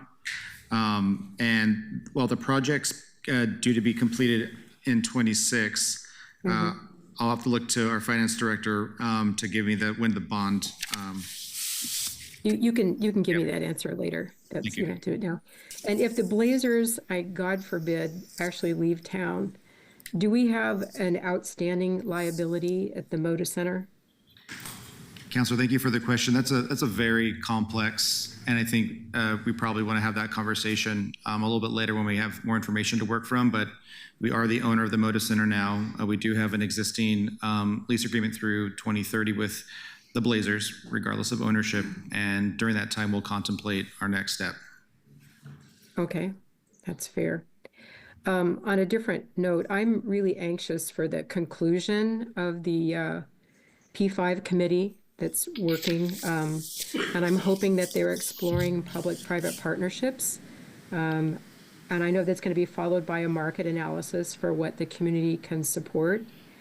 But I'm just very anxious for that to conclude. And in the meantime, I'm just wondering, have we looked into or pursued any resources for seismic upgrade at the Keller? No, not at this time, Councilor. Okay. I've just let my colleagues know that I'm going to introduce an amendment or a budget note that would begin the process to phase in a seismic upgrade and improvement for the Keller Auditorium. Second part of my questions is really on the directed to Eric. You mentioned the CEI policy grant from FEMA and that there was some uncertainty around that. Should that money not come through, do you have a plan for addressing the CEI hub? We're committed to the project, but we will have some staffing problems should that grant not come through. So we will be forced to prioritize our existing projects and stop work on something in order to continue that work. Thank you, Eric. My colleagues, I'm going to introduce an amendment to create that table or continue that work with additional FTE. And those are my two issues. Thank you, Madam Chair. In the 1 minute we have left, I want to note, colleagues, that I will be bringing an amendment forward to ask you all for a policy set aside that's money in contingency with a specific purpose around $4 million for PP&D in order to staff back up more quickly once permits start coming in so that we don't have a lag time. I also, in 30 seconds, am hoping to ask about the 15 additional staff for PSEF that I think I saw in the slides. Are those staff who were requested through the committee that PSEF had as part of their plan when they passed the community investment program? Is that a new addition? What is the story behind that? That seems like a very large increase for that group. That's administrative staff. So PSEF resources, again, are divided into administrative staff that run the program and then the programming that's through the CIP. So no, the staffing at BPS does not go through the PSEF committee. It's supporting the running of the committee. It supports the grant agreement process. It supports the contracting that we do. PSEF's been basically ramping up to full scale over the last few years, and so this is consistent with the growth we've had in that program for the last couple of years as we scale up to be fully staffed to handle the volume that we're doing. Okay, I have a number of other questions about some of the pieces around those programs and what general fund buys, but I will hold them. Councilors, it is 4:16. We have time to ask questions of Prosper Portland this evening, but I'd like to give us a quick break. I'm going to have us recess until 4:30. Please be prompt coming back. That will give us an hour and a half with Prosper, which is about 7.5 minutes each. Thank you.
Counselor Murillo and Counselor Clark, are you both back with us?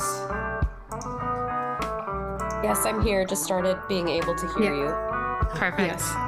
Perfect. here. I'm just making sure we have a quorum. As soon as we get the Prosper folks up at the front, we will get started. Sorry, Council President, do you want the entire team already up here? Yeah, let's just, in the name of time, bring the entire team up since we don't have a presentation.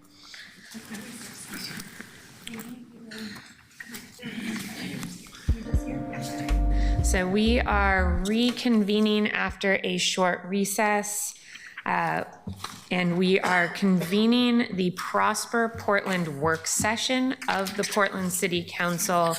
We convened as the Prosper Portland Budget Committee on May 8th. Today, we're meeting as a council in a work session to discuss Prosper Portland's budget. This meeting was posted by the council clerk as a work session for today. I know that there was some confusion about what the official title of today's meeting is, but this is a work session of the Portland City Council to discuss Prosper Portland. And we will reconvene as the Prosper Portland Budget Committee, which is a separate entity we meet under, on May 21st when we formally adopt the Prosper budget, or move to the next phase with the Prosper budget. I guess it'll go to TSCC after that. So just wanted to give us a quick clarification there. And councilors, when we met on the 8th, we got Prosper's presentation, but didn't have time to have any discussion with them. So today we are skipping the presentation. We have an hour and a half. I would note that that is on average 7.5 minutes each in order to discuss what we heard in the previous presentation. I believe that presentation is posted on the website in case folks want to refer to it.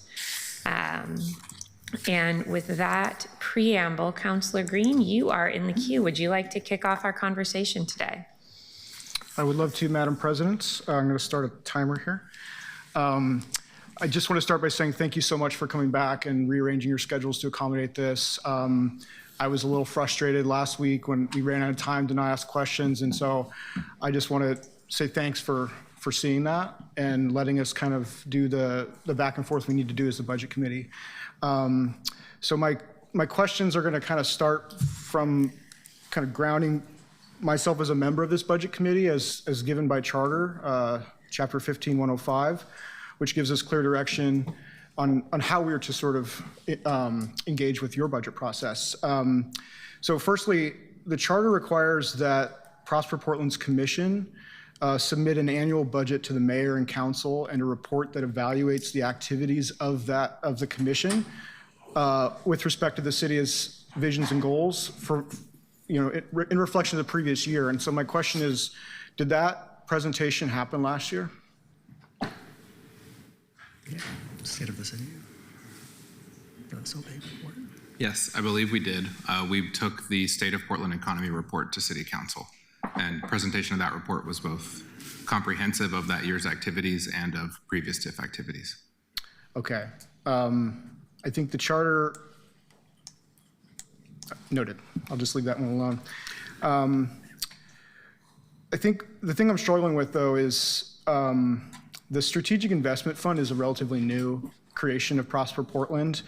And as I've tried to understand it through the proposed budget, the financial sustainability plan, Advanced Portland, I don't see much discussion of what's happening there. And so I don't really have a lot to go on in terms of what last year's expenses were from that fund, how that has sort of contributed and aligned with the city's adopted policies and goals. So I wonder if you guys can give me a sense of very specifically what was allocated. I see that there was something like about $21 million spent from that fund across both economic development and let's see here, property redevelopments.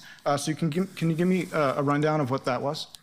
Yeah, I think while our CFO Tony pulls up the exact projects, I'll just name a few that are off the top of my head. The predominant ones I remember us funding over the past year have been middle income or mixed income housing. If you think about the Short Stack Mississippi project is one. I believe there are 2 conversions office to residential conversion pilots that are leveraging SIF. In Old Town, yeah. And then made in Old Town? No, in those projects. Oh, are in Old Town, that's right. I was going to say made in Old Town. We had Old Town Action Plan. There's the Falcon Building, Right. and then there's, Oh, that's not, no, that one's not SIF. not SIF? Okay. So, Council, there was about $10 million in loan commitments from the SIF fund over the last year and a half. That includes the short stack project as well as a number of small business loans. I was looking for the exact number of small business loans that range from $50,000 to $200,000. The vast majority of loan volume, was related to small business lending rather than commercial lending. But we did have several larger commercial loans, including the short stack project, that made up about a third of the spending. That's a good point, Tony. I'll just add, I think the main reason, again, for the SIF as a revolving loan fund is to make sure that we have available resources citywide and not just inside TIF districts, as it's been a pretty regular call for us to provide that over the years. Yeah, and I think I understand that. And in your budget, I forget exactly which page, but there's a bar chart, stacked bar chart that talks about sort of the near-term projection of the different sources of Prosper Portland's funds. There's the declining existing TIF resources. Then there's this sort of ramp up of the new TIF resources. There's that gap that the general fund covers in that space. And then there's the growth of like reliance on the strategic investment fund. And I imagine that's the purpose of the revolving loan fund. I think the thing that I'm struggling with a little bit on this is I understand that the balance of that fund going in this year is about $50 million. The estimated beginning of fund balance, Councilor, is for next fiscal year is $36 million. There is an estimated beginning fund balance of the current fiscal year. The actual beginning fund balance is $53 million. So there's a spend down between 53 and 36 through the course of this fiscal year. I anticipate that some of that balance, however, will roll over into next fiscal year. So that $36 million total balance will be closer to $50 million. As we amend the budget through the fiscal year. Some of that will be committed through projects, depending on the pipeline, and some of it will be uncommitted, but available for future projects. And I see that there's $38 million in contingency for this current fiscal year for that fund, and then proposed $30 million roughly for next year in the proposed budget for contingency. So I'd like to understand what restrictions are there on the SIF fund? A lot of the restrictions are set forth by our board in that financial policy. It has to do with returns, as you alluded with our financial sustainability plan. Given that historically TIF and TIF admin played such a large role in supporting a lot of the general funded programs that Prosper Portland deploys, as TIF has dwindled, we've looked to diversify our revenue sources, right? So there's both the additional TIF boomerang that's supporting those programs, and then long-term, we recognize we'll need to have other sources. And so the corpus of the Strategic Investment Fund, the $50 million, the idea is to have that revolving loan fund and interest be able to support those programs and staffing over time. So you're right on. That is the intent, is for us to be able to, over time, be less reliant on things like general fund. But it is a internal choice on how to spend that, because I see that there are SIF resources scattered throughout all the programs that make up the delta that we've lost from the general fund in the side deck. So in that vein, colleagues, I'm going to introduce a budget amendment that reduces the city's general fund allocation to Prosper Portland for this upcoming year to zero. We will make whole that reduction with a transfer from the SIF fund to fully fund the programs that were listed in, let's see, slide 29 of your package, where you show the FY 24-25 levels. My intention is to transfer an amount sufficient to fund those at the 24-25 levels, because I heard a lot of good testimony last week that talked about the impacts to communities most harmed by the historic practice of urban renewal, and I want to remain a commitment to that. I will also be adding to this amendment funded through SIF, bringing back the repair and restore grants so we can have resources to respond nimbly to folks who have broken windows in our community and support our business districts as well. And I think that's the level of detail I'd like to offer at this point, but that will provide us a general fund resource for our broader negotiation as we move forward. Thank you, Councilor. Feel free to comment on that. I'll just note that as part of the SIF guidelines that our board approved, SIF investments have to return roughly 5 to 8% back as far as those revolving loans. I'll just say that that's a decision that the board should consider in the context that the mayor has introduced $100 million in fiscal cliff overhead because he's responding to a crisis. The crisis is unsheltered homelessness. It's livability. He's trying to do it in a way that is responsive and also humane. We've had to cut several hundred positions in the city of Portland. I see the mayor's sheltering plan as an investment in economic development, because the thing I hear from folks time and time again is that the number one barrier to investment in Portland is the crisis of unsheltered homelessness. And so we're all kind of making decisions that are a little less than ideal in the absence of perfect revenue pictures. So I think the commission needs to consider that in this context. But that's going to be my budget amendment as a member of this budget committee. Thank you, Councilor. I think I would offer from the board's perspective, and obviously we'll take this back and they will review all the amendments that are presented today. I think we equally to the charge that we have to make Portland livable and vibrant again, we also know there's quite a problem with our availability of housing supply. We've heard time and time again that TIF resources being limited inside the districts is a constraint. And so having tools like SIF to place that capital around the city needs to be a part of the equation. But I appreciate the point, and we'll definitely take it back. And just to be clear, I didn't want to take all of the strategic investment fund. It was a very de minimis amount in FY22. There's been a pretty aggressive growth in it. So this is just a modest reduction in that fund to support our broader city in its time of greatest need. So thank you. Councilor Dunphy. Thank you, Madam President. Before I make my comments, though, I want to just say something really quick. Earlier this morning, I heard something on this dais.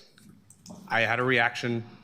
It was based off of my values, but on further reflection, I spent time thinking over our lunch break about the things that Councilor Smith said to me specifically.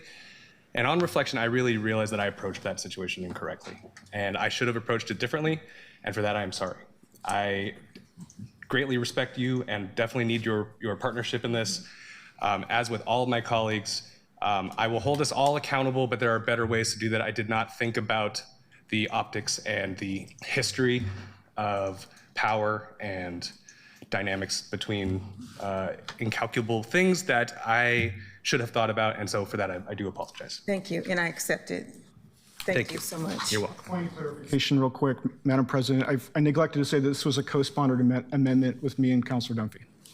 Thank you, Councilor.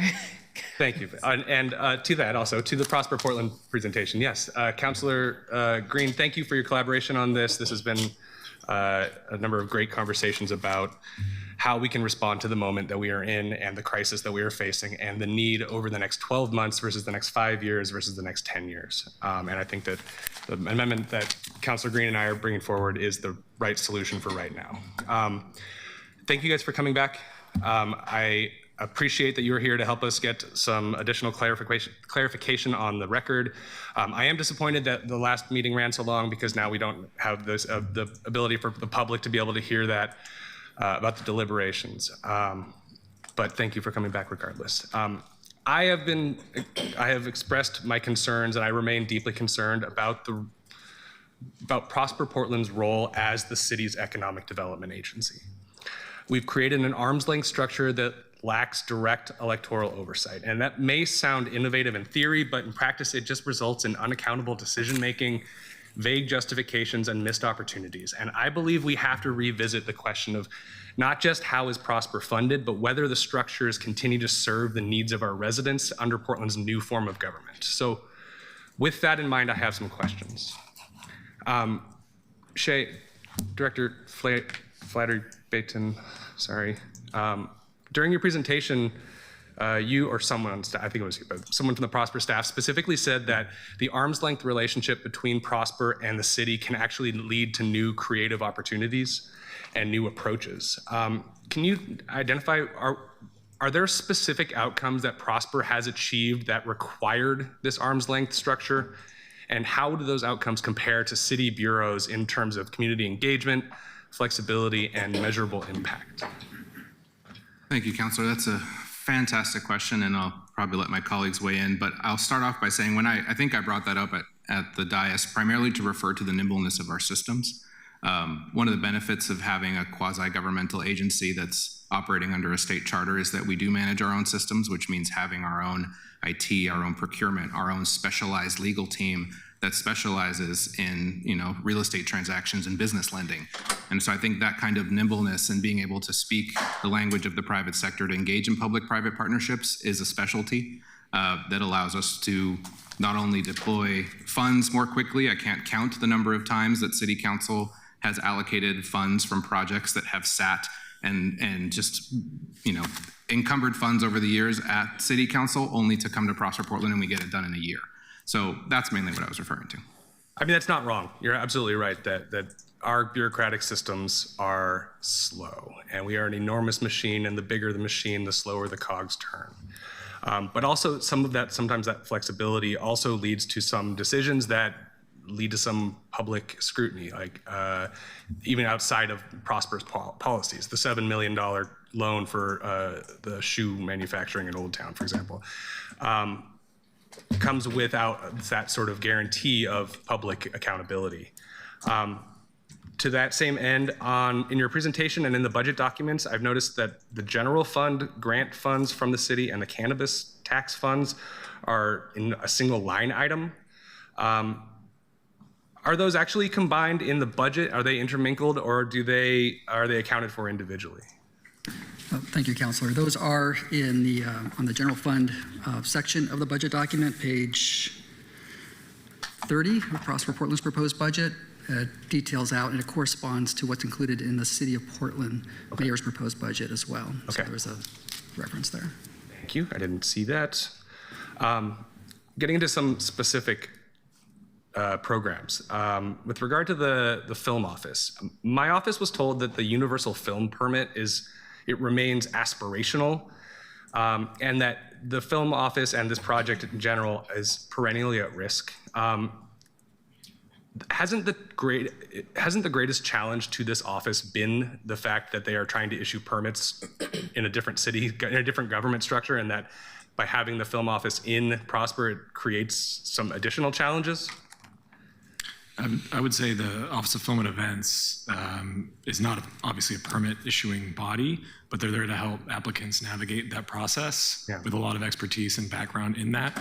It is one staff person, but I think she's doing a fantastic job in driving over $100 million in spend locally by filming productions here in Portland. But we would fully support such a universal permit to make it easier to spend that money on people, on jobs here locally when filming is done. So we'd love to work with you on that. Just adding to that, I want to applaud Elise and the staff's creativity, because we understand we're in this changing moment, new form of government, and previously where we know our bureau partners might be looking to a commissioner in charge to kind of determine whether or not they move forward. Despite all these changes and kind of the opportunity we have now before us, the Film Office has been able to set up intergovernmental agreements with partner bureaus around timeliness of those permits and guarantee those to film producers. So I think, we all aspire to that universal permit, and I think that it's a North Star. It's something that has been able to happen in the city of Seattle, where we know that the events and film functions live in the Economic Development Department, and we frequently consult with them. I'm really hopeful that in this new form of government, we can actually get to there. Yeah, well, I mean, to that end, though, in this new form of government, if a major part of the film office's job is issuing or is coordinating permits so that a film director doesn't have to go to PBOT and police and parks and all the different bodies, does it make sense for this office to continue to reside in Prosper's portfolio? I think if we look to the city of Seattle, it does. A good example, City of Seattle has a separate arts department, right? And it has all its art staff, public arts, and it's large event, music, and film all resides under economic development because it's operating within the private sector. Obviously, frequently those operators are pursuing this work in the form of a business, right? They're trying to generate revenue, or they're trying to have an economic impact and deliver their product. So I think it's a good fit. I'd also add that the other side of that work is also the business development work of trying to recruit films and working closely with our state partners and going to film festivals and highlighting Portland filmmakers and the success of our ecosystem. And so I think given both of those functions, economic development seems like a logical choice. I mean, I don't disagree, but we also do now have a community and economic development work area or service area in the city. And the city of Seattle is maybe not a great example because they just closed their Office of Film. That's right. So partially because of that, partially because of the funding mechanisms and the sort of arm's length component of it. It has been a model that I have been watching for a long time. Extremely disappointed that it's doing, but however, in that situation, the county is picking up a lot of the slack as well. Sorry, I'm going to wrap this up as quickly as I can. I apologize. With the Strategic Investment Fund, it sounds like it is I hear that the board has set good parameters around it and expectations for it, but at large, I've never seen a TIF budget that didn't have every dollar accounted for, and so I'm a little confused about how the dollars became, how this fund grew so exponentially compared to where it historically has. I always know that there's always some closing balances out of TIF districts. I know that certain property sales and things like that are one-offs have fallen into that. But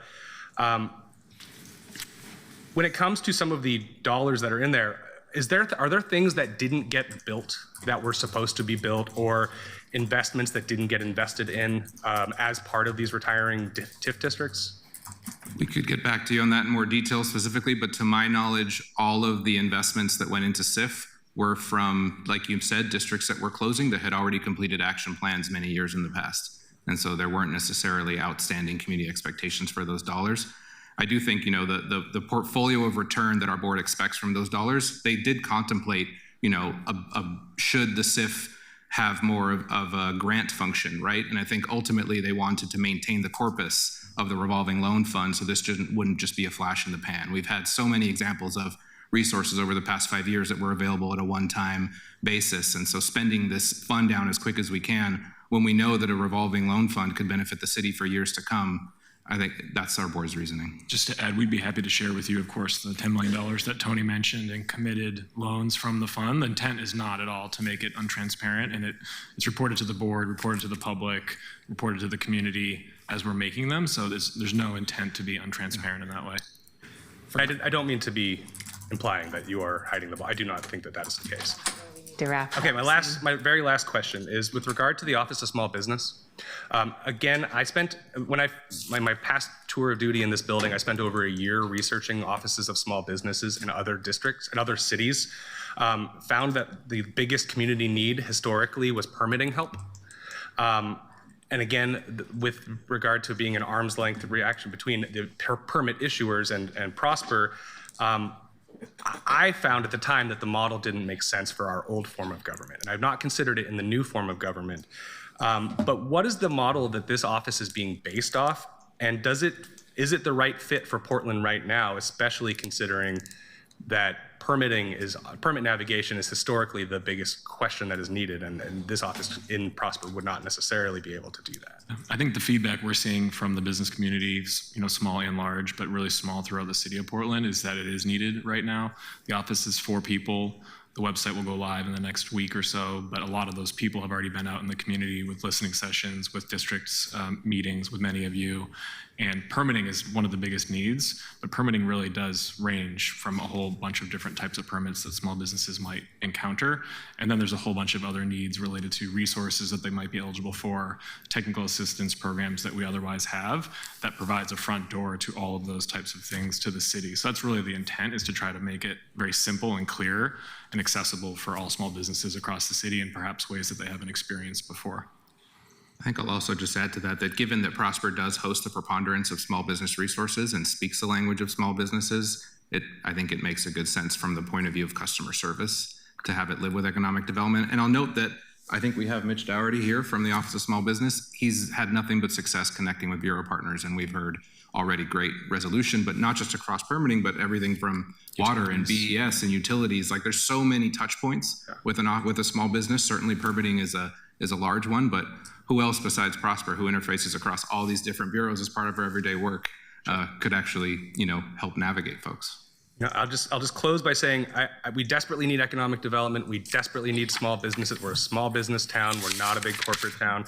And you three specifically, and the folks in the audience and the people you work with are doing really good work.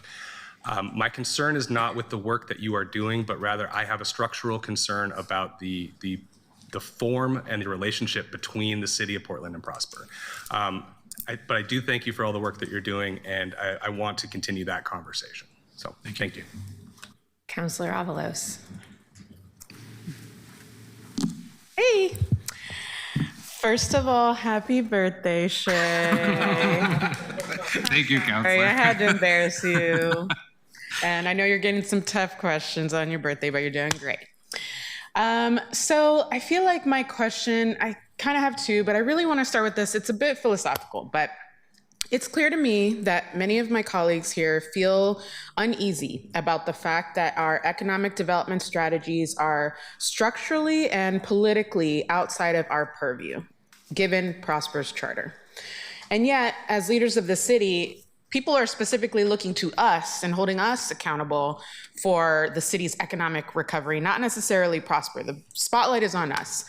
And so my question is somewhat philosophical, but also about how you kind of square this. But also I'm curious if you have ideas or maybe even general interest in finding ways to close this structural and political gap so that we can have more of a say on the economic development strategy.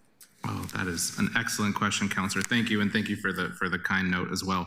I think historically and in the future, we've always appreciated and enjoyed council engagement across everything from selection panels for how we deploy resources. I think you've all been invited to not only invite folks to the TIF action planning committees that are the TIF leadership committees that are being envisioned, but we've also worked with individual districts on selecting those committee members.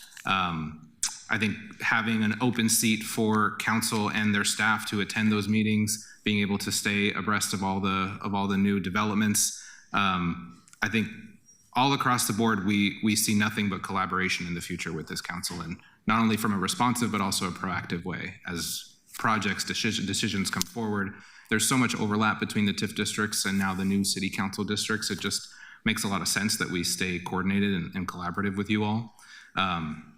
How we enshrine that formally, I think that, this moment every year when you all gavel in as our budget committee is crucial, but then also just regular engagement throughout the year. Now we have our community economic development service area as an added layer to that, but we still remain, at y'all's service. Like, we're here to support, and we just welcome all future and possible engagement. I appreciate that answer. I think there's more discussion to be had, and I feel like I've noted this before, but I'll say again that I hear quite often from my constituents their concern about TIF districts, their feeling that we as their counselors aren't necessarily plugged in or have a say or are weighing in that. And sure, we could go to meetings and all of that, but I don't know that feels to my constituents as meaningful as me actually as their, representative being more active in how those dollars get allocated. Because at the end of the day, this is city money that we are saying we're putting sticks and bricks.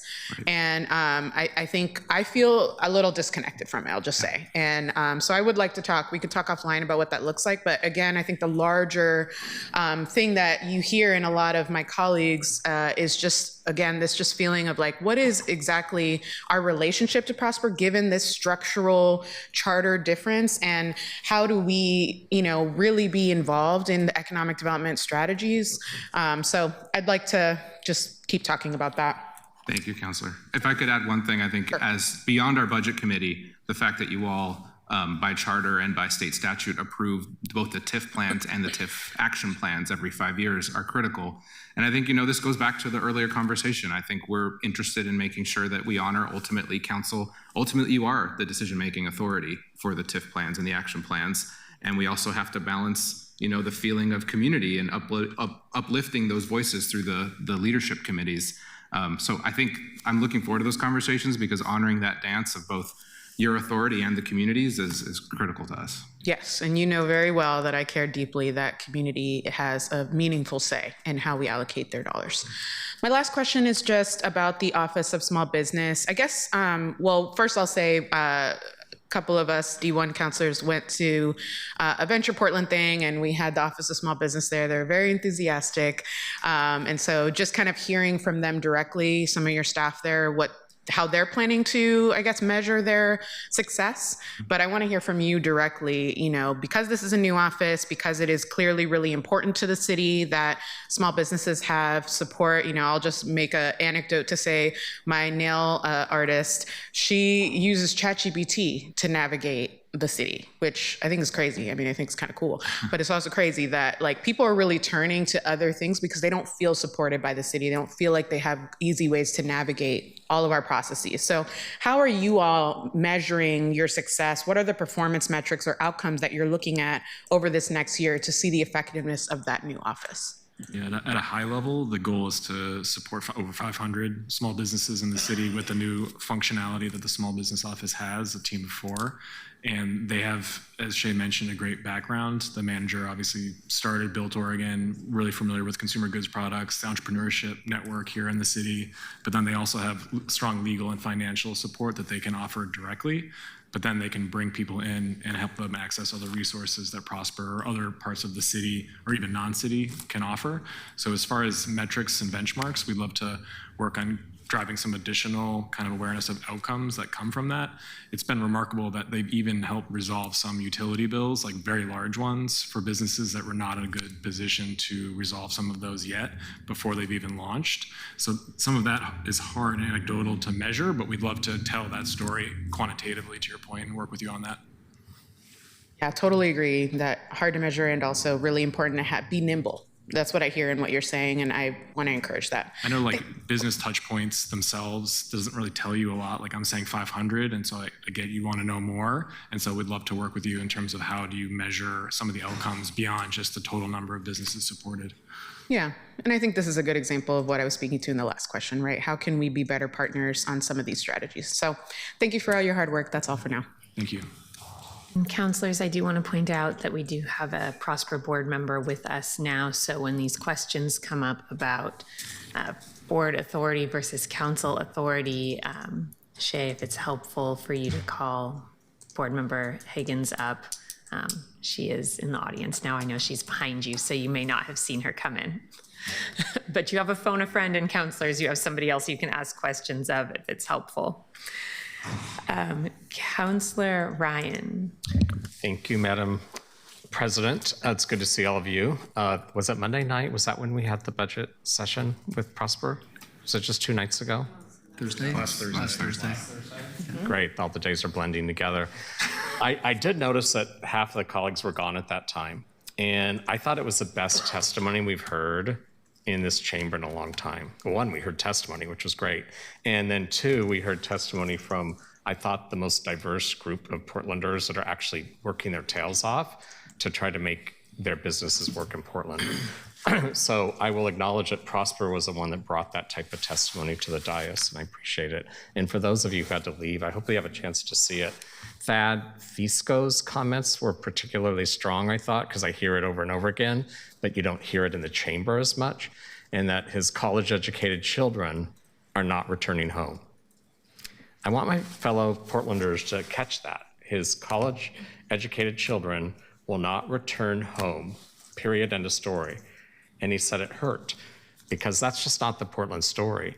We're built on multi-generational families wanting to come and invest in Portland. And it's not what's going to move us from doom to bloom. And so you are the part of the city's enterprise that helps us be relevant to try to do something to fix that story.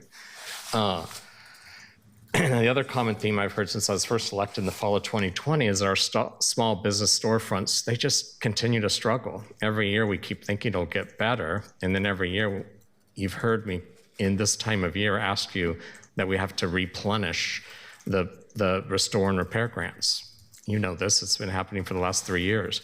So my question is, we need to restore more money, but when did we run out? Like, how much more do we need? Every year we have a we're shortchanged, and so many of them are frustrated that they can't access those grants. I can start and maybe Shay can add, but appreciate what you said about the testimony, the breadth and the depth of people's real life experience with that. I just want to emphasize that many of those programs would not be possible without general fund support investing into the implementation of those programs in a way that SIF could not sustainably replace, period. It just wouldn't happen. So all of those outcomes that you saw up here, I mean, that is heavily general fund dependent. And that's why, even though it's not a large portion of our budget, it is so critical for us to have. The storefronts that exist outside, which most of them do, of TIF districts, they, for example, would be relying on a lot of that support as well because they're not eligible for TIF spending. Thad Visco, he's got an incredible story. He runs a company called Portland Kettle Works. They're metal fabricators in Northwest Industrial District, and it would be cheaper for him to go to Washington, to go across the river to operate there. And he's a champion for Portland. He wants to stay, so that's why I think it hurts him so badly that his own children don't see that opportunity. So the general fund that goes into his business is really the traded sector work that we do in metals and machinery to help lift up his company so that they can hire more and be successful here. That's why I think the general fund is so important. And when you have voices like Thad's, it really makes a difference because that's his reality. Thank you. Thank you, Andrew. And then we're fortunate to have up here with us Amy Nagy, who is one of the development managers in the Development and Investment Shop, whose team actually deployed all the repair, restore resources, as well as the winter storm relief that they had to pivot and do last year just to support all the broken pipes and all the damage that happened. So Amy, I don't know if you'd like to share around the fund. Good afternoon. Nice to see you all. So I think a couple of things, Councilor Ryan, is there has been a pretty obviously consistent demand for it, for the grant. We've pivoted, we've offered it for 5 years, right? And over time, so since 2020, and it's evolved over time, just trying to meet the needs. So that nimbleness that we've all been talking about with kind of Prosper's ability to do that and adapt to business needs is kind of, this is a key example of where that's happened. Where it started out with more of outside repair, and the goal was really just making sure that businesses could stay open, right? That they felt safe, that they could have a board up, that their doors could stay open, as well as that the kind of street environment felt safer.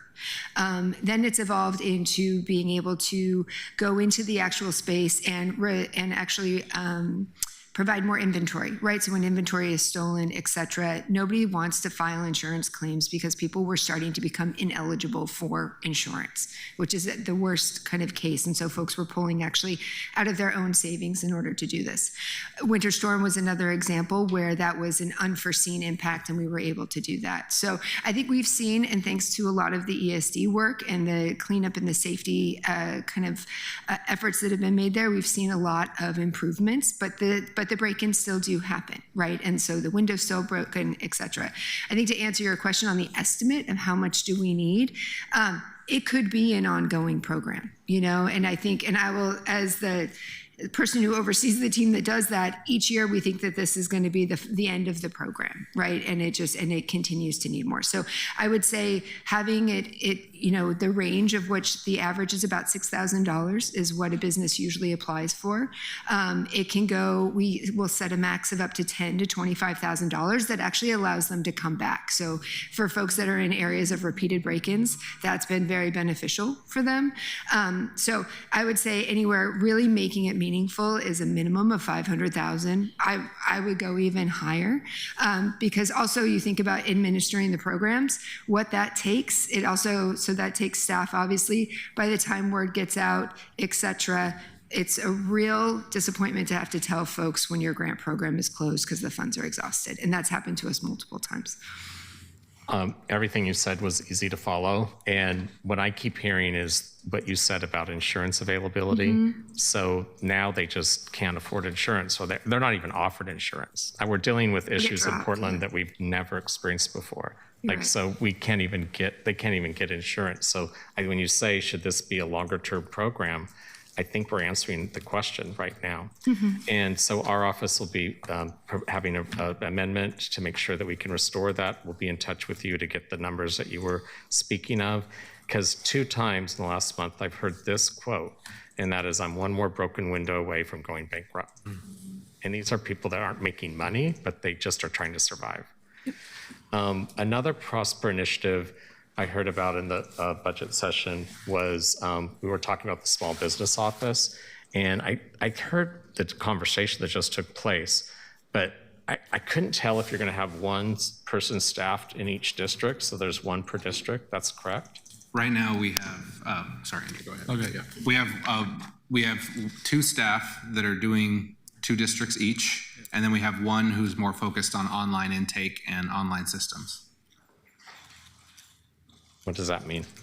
Well, we have a full website that Andrew mentioned is going to be launching next week that not only has, other accessible in-language supports. We're trying to be as accessible as possible, but there's also resources, there's guides, there's everything from how you navigate certain parts of the city to how do you start a business across 6 different industries. So it's meant to be a comprehensive resource. So while we have the 2 folks, and again, we'd love to start with 1 per district, but it's just the amount of funding that we had. So we have 1 person covering, I believe, districts 1 and 3, and then 1 doing 2 and 4, being out and about, boots on the ground in community. And then we think of the 3rd person as, manning the shop, home base. Okay, we'll dig into that further. And I can't tell right now if it's in the right spot. Like, should it be in Donnie's DCA world, this office, or is this the right fit for it? Did you say what month you ran out this year? I'm sorry, on the repair grants?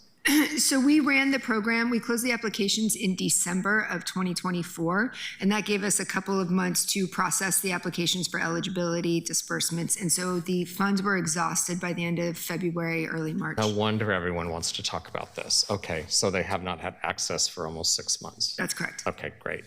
I mean, not great, but thanks for the information. Yeah. The high vacancy rate is something we talk about a lot with our commercial spaces. But where we have a low vacancy rate doesn't get a lot of attention, and that's in our industrial land. And we have low industrial vacancy. And that's the good news. The bad news is we don't have a lot of availability. And I know that you do have Corky Collier from Columbia Corridor as one of your community advisory members, but I'm not hearing enough. And this is green companies, these are maker spaces, these are trades jobs, these are living wage jobs. And Portland is still that working waterfront city. And I'm not hearing enough of promoting where we actually have an asset.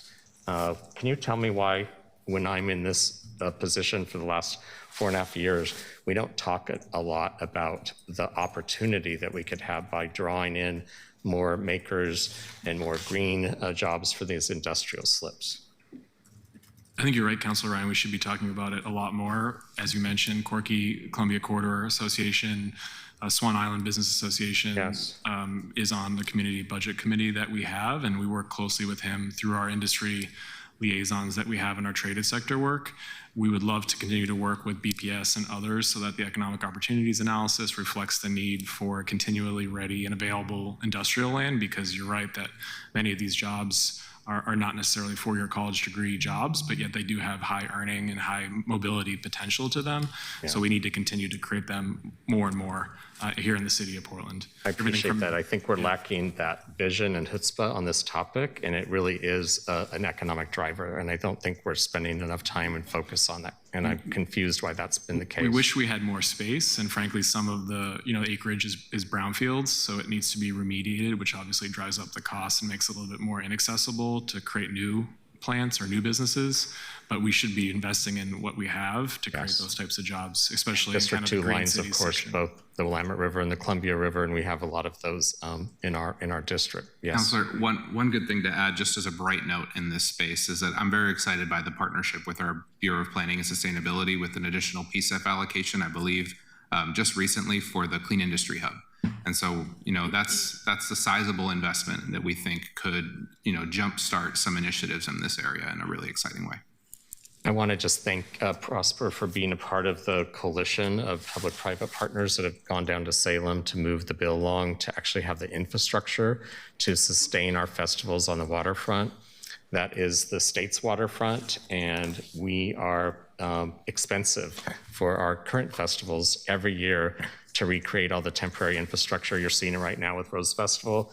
And it's such an important time to get this ROI investment passed. Do you have any update on how that's doing down in Salem? And I can get that from Sam as well. Yeah, we really appreciate what Representative Nguyen has done to champion this for us. And Yes, thank you for acknowledging that. Yeah, we think it's making good progress, both in terms of the infrastructure, but then also importantly, the support directly to event producers who we know have had a rough go of it over the last 5 years. You're right that it's critical for downtown revitalization. The collective impact of who was there was quite startling. I think it even woke up people from rural Oregon that have an R next to their name, and they seemed more open to this than most Portland investments, because people do want the economic center of the state to come back, and they do have memories of going down to our waterfront and enjoying their time in Portland. So anyway, thank you for answering those questions. I look forward to working with your office on a couple of these amendments. Thanks. Thank you. Councillor Smith. Thank you, Madam President. Thank you all for coming. I wanted to go back a little bit about Prosper. During the Finance Committee on April 28th, 2025, Councilor Novick requested performance data on small businesses supported through the Strategic Investment Fund. And in that discussion, selection criteria were mentioned, including addressing community gaps, targeting main streets, and supporting minority and women-owned businesses. And just wanted to know, did you do any follow-up to that? Did you give any specific performance criteria that's being used when you select businesses for assistance? So that's actually something that's about to go in front of our board in the coming months. We did hear that, and it has been something that the team has considered as we make investments, but in terms of that, the formal criteria have yet to be adopted, but we're operating with kind of those general themes. One example I neglected to mention earlier when we were mentioning SIF investments was the Flock Food Hall, right? Knowing that it has such a great impact for allowing, East Portland businesses to have space downtown, allowing diverse business owners to, activate a part of our city that desperately needed it. But we will be taking those, we will be reviewing and discussing those guidelines with our board for potential adoption. Okay, perfect. And so I want to go forward. I'm hearing some of the same things from community members about small businesses needing access to capital, access to technical assistance, and wondering, what that looks like. So I want to enter into the record an amendment to the mayor's budget for 25-26 in regard to small business assistance.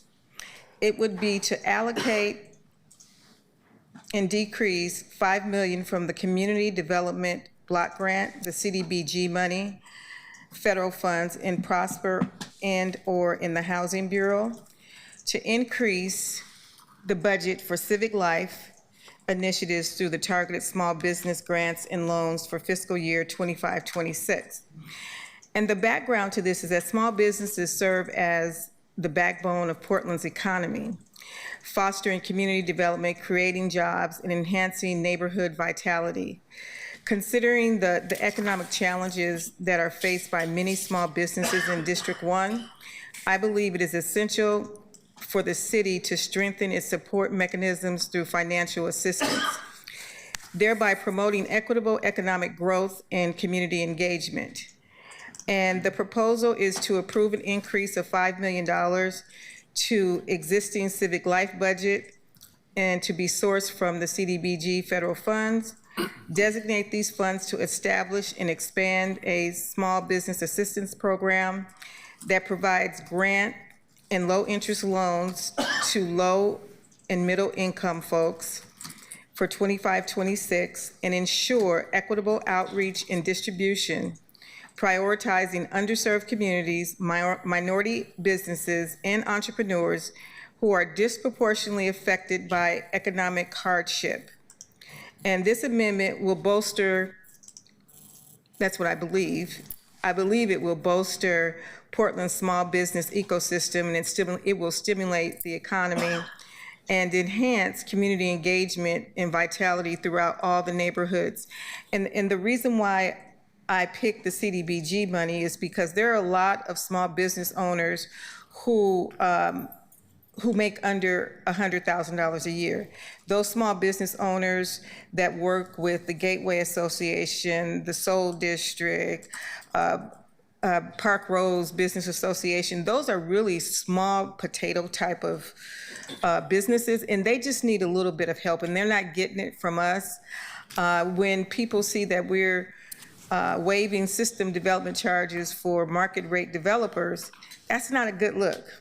If we're not doing something similar to help the small person in a neighborhood who has a coffee shop, who needs assistance with QuickBooks and all those things, because the bookkeeping piece is the piece that's keeping a lot of folks back. And I've always said, and I've been on this track even when I was in Multnomah County, the only way that you can help our small businesses to make sure that they get public contracts is to get them COVID, COVID certified. And we need to have these community-based organizations that are out there helping the businesses in their communities to get COVID certified so that they can take on the aspirational goals that we have for the COVID certified businesses at the City of Portland. They can go and apply for those additional dollars at the county and at the state and get on the list at the state. That's the game changer, is to be able to be a COVID certified business. And I know we're having some problems right now with the federal government, but the only set aside that you can do you can have is federal money and to be a DBE. They have to set aside so many, I don't know what it is right now. Shabri, you may know that. I don't know what the percentage is, but it's in the 20, I think it was like 23% of their monies that come through ODOT that are federal. They have to set aside for DBE contractors. And that's where we should be heading. We should be trying to get these businesses and use that infrastructure that we have to help them get COVID certified and become DBEs. I mean, I think that's the ballgame. Counselor, you're speaking my language. I just appreciate this comment so much. Prior to coming to the city, I ran an incubator for Latina and immigrant business owners called the Portland Mercado, and this is what we dedicated ourselves to. So I would love at some point in the future to introduce you to providers in the Inclusive Business Resource Network that we fund, because this is their work. Right, we're talking about incubators at MISO, Hacienda, NEA, Apano. These are in-community service providers focusing on business technical assistance and development across, QuickBooks, legal, incorporating at the state, navigating other state functions like COVID. I just, a quick note, I appreciate the note on CDBG, and I will acknowledge that the team, I think, is going to be joining the Workforce Committee tomorrow to speak more to COEP. But CDBG, just so you all know, can't speak for the housing side of the equation, and perhaps Director Oliveira would love to comment, but for Prosper, at least, we receive around $2.1 million of community development block grants. Those are split between our contract with Work Systems, Inc., as well as some of those IBRN partners that have the capacity to serve lower income business owners, because those are the restrictions on CDBG. It's predominantly income. Yeah, so in the mayor's budget on page 308, which I'm not quite sure, because I looked at the previous fiscal years in 23 and 24, so I wasn't quite sure how much money we actually get. I saw a note for 11 million, I saw something for 15, 25, 26 has 10 million, so I'm not sure what our actual amount that comes through, but I know some of it goes to our housing bureau, and I'm just trying to figure out what is the number, and I'd like to know a little bit more about what that number is, and if there's some ways in which we're using the CDBG money right now in the Housing Bureau. I know we've historically spent it on housing, but that is not the only use. If you look at the CDBG monies, it is used for economic development as well, and you all are using some of that over in Prosper. But I think the main thing that I'm trying to put forward is that we need some more money for small businesses. That's where I think we're going to get a lot of bang for our buck. You make a great point about COVID certification and the needs that small businesses have for grants and loans. I would just offer respectfully that I think Prosper is uniquely positioned to be underwriting and overseeing a lot of those loans that are going to different businesses in the community because they have the capacity at the staff level in terms of people who have worked with Craft 3, with banks, with others that are actually out there in the community issuing those loans. So that's really where we want to have those kind of loan activities be made. And that's good, but so that you're hearing me correctly, because I'm going to give you this amendment, and it is going to say grants and loans, because I want some of these to be grants. If we're granting and waiving system development charges for, like I said, market rate developers, we need to be granting some money to these small business folks. And that's why I say use the CDBG money, because you're gonna get those businesses. You all can give loans to other folks in the middle area, but I'm concentrating on these folks who make less than $100,000 a year, and they're barely trying to make it. And they're mixing their money with the private and their business money, and they just need some technical assistance on how to do stuff, and then how to go about going to get approved to be COVID certified. As Shay mentioned, the lion's share, the majority of all the CDBG that we receive gets reinvested into our workforce development programs. But your point is well taken about the small business needs. Sure. I just think we need to do more. I have the number here. It's 8.3 million total CDBG, and then 2.1 comes to us via the Housing Bureau. And 8.3 to the city. 8.3 to the city, 2.1 of that 8.3 comes to us. So it said it had 10 million for 25-26.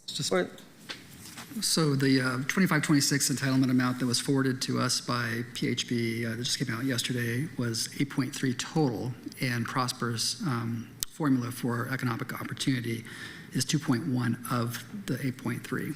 So am I mistaken? Does it have 10 million on page 308?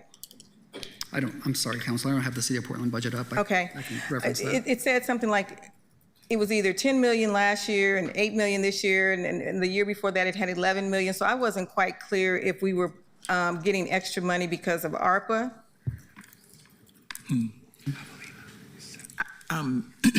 Counselor, while they're looking into that, I'm just going to note that we're at about 11 minutes.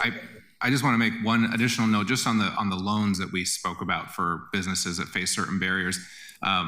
That is our philosophy, right? Our loans are often here not just for large development projects, not just for middle income housing or mixed or market rate housing. One of the points of the SIF is to be able to do those loans that banks won't. And I'll give you one great example. Probably the one I'm most proud of the team right now is Javelina. The city's first indigenous owned restaurant was able to get a SIF loan, right? And that wouldn't be possible if we didn't have this citywide fund to do this kind of work.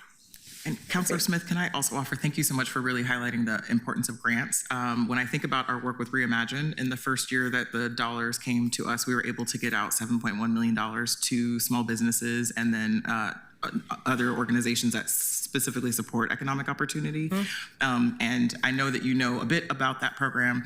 That program, instead of being reimbursement-based, actually utilize trust-based philanthropy models to give the dollars, and we work to give the dollars directly based upon a budget. And so I, along with Director Flaherty Bettine, agree with getting those dollars into the community that needs it is exactly what we're doing. And we've been able to realize that in the first year with Reimagine. We intend to do that. We're in the midst of the evaluation process for year 2. And our plan is to get out $1.3 million directly to small businesses and some nonprofit organizations. And nonprofits, because mainly Reimagine is nonprofit. No, it's mostly small business. Is it? Absolutely. That's good. Yeah, and we can always bring more information on what the breakdown of that is. So the vast majority are all small business. And in fact, this year, as we move through the 1.3 million we plan to get out, 900,000 of that is just for small business and 400,000 is for nonprofits. And that's why I want to do more. Look, I'm not wedded to the CDBG at all, but I am wedded to making sure we put additional real resources like $5 million. 900,000, I think we can do better than that. Look, when I hear we're waiving $137 million in system development charges, we better be doing some stuff in a big way for our small folks who really need the help. When you get us those recreational cannabis tax dollars, we get them out the door. So I will say that kudos to the team that worked to move it to us. We were able to get those out within, hire the team and get out 7.1 million within 6 months, and have established a process that allows us to continue to do that. So I look forward to sharing more with you about that. Excellent. Thank you. Thank you, Counselor. Counselor Novick? Thank you, Madam President. I want to go back to Councilor Green's suggested amendment to zero out the general fund for Prosper, which I have to say I'm intrigued by. And I wanted to see if you could take a couple of minutes to give your present sense impression of what the consequences of that would be for this next year, and also ask if you could maybe send a written, more detailed response to that idea and outline of what you think the consequences would be over the next couple of days. Happy to do that. I can tell you just on the record now, if all of our general fund is zeroed out, then we would lose not only all of the programs for the outcomes that you saw earlier on the slide, which include access to capital, small business retention, expansion, competitiveness, small business supports through the IBRN and Office of Small Business, our Office of Events and Film, our workforce development partnership with Work Systems, or business capacity building inside business districts. Not only would all those go away, but you would lose roughly 30 staff as well. And you couldn't make up for that by reprogramming the SIF money? I would say that because our board has dictated that that is part of the financial sustainability plan that has to have a 5 to 8% return, you could do a spend down rate on those for a year, but then we lose our citywide fund within a year or two because we're supporting staffing and programs. And then I will say historically, it's much harder to add back ongoing general fund than it is to remove it. And I would be concerned about our ability to add back in those programs with general fund after the cut is made. How much could you make up with the spend down that you think would be authorized?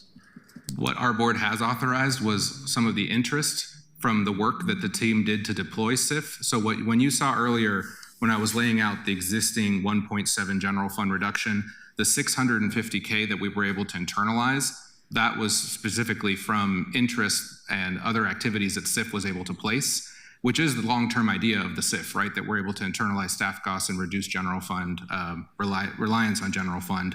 But any further would cut into the corpus and pretty much reduce the point of the fund. Okay, thank you. Madam President, I don't know if this is at all appropriate, but this would be a pretty dramatic financial decision, and I'm kind of curious about how many of my colleagues are interested in seriously considering this idea, because I think that'll play into how we think about a number of other things in terms of amendments over the next few days.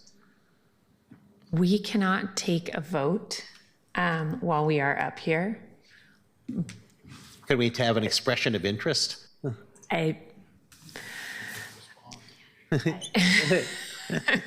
We are even more tight on things when it is Prosper's budget, I believe, because of the way that they need to do posting. What I think we could probably do, that we have 2 people who are co-sponsoring that. I don't know if they've talked to any of our other colleagues.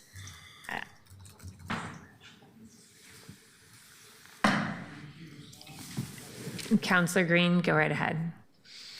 Yeah, Councilor Novick, I just want to be clear on what my amendment did. The amendment reduced the general fund allocation, but simultaneously directed Prosper Portland to transfer SIF funds to make whole the loss of that general fund allocation. So it's incorrect to say that this would be a loss of those programs.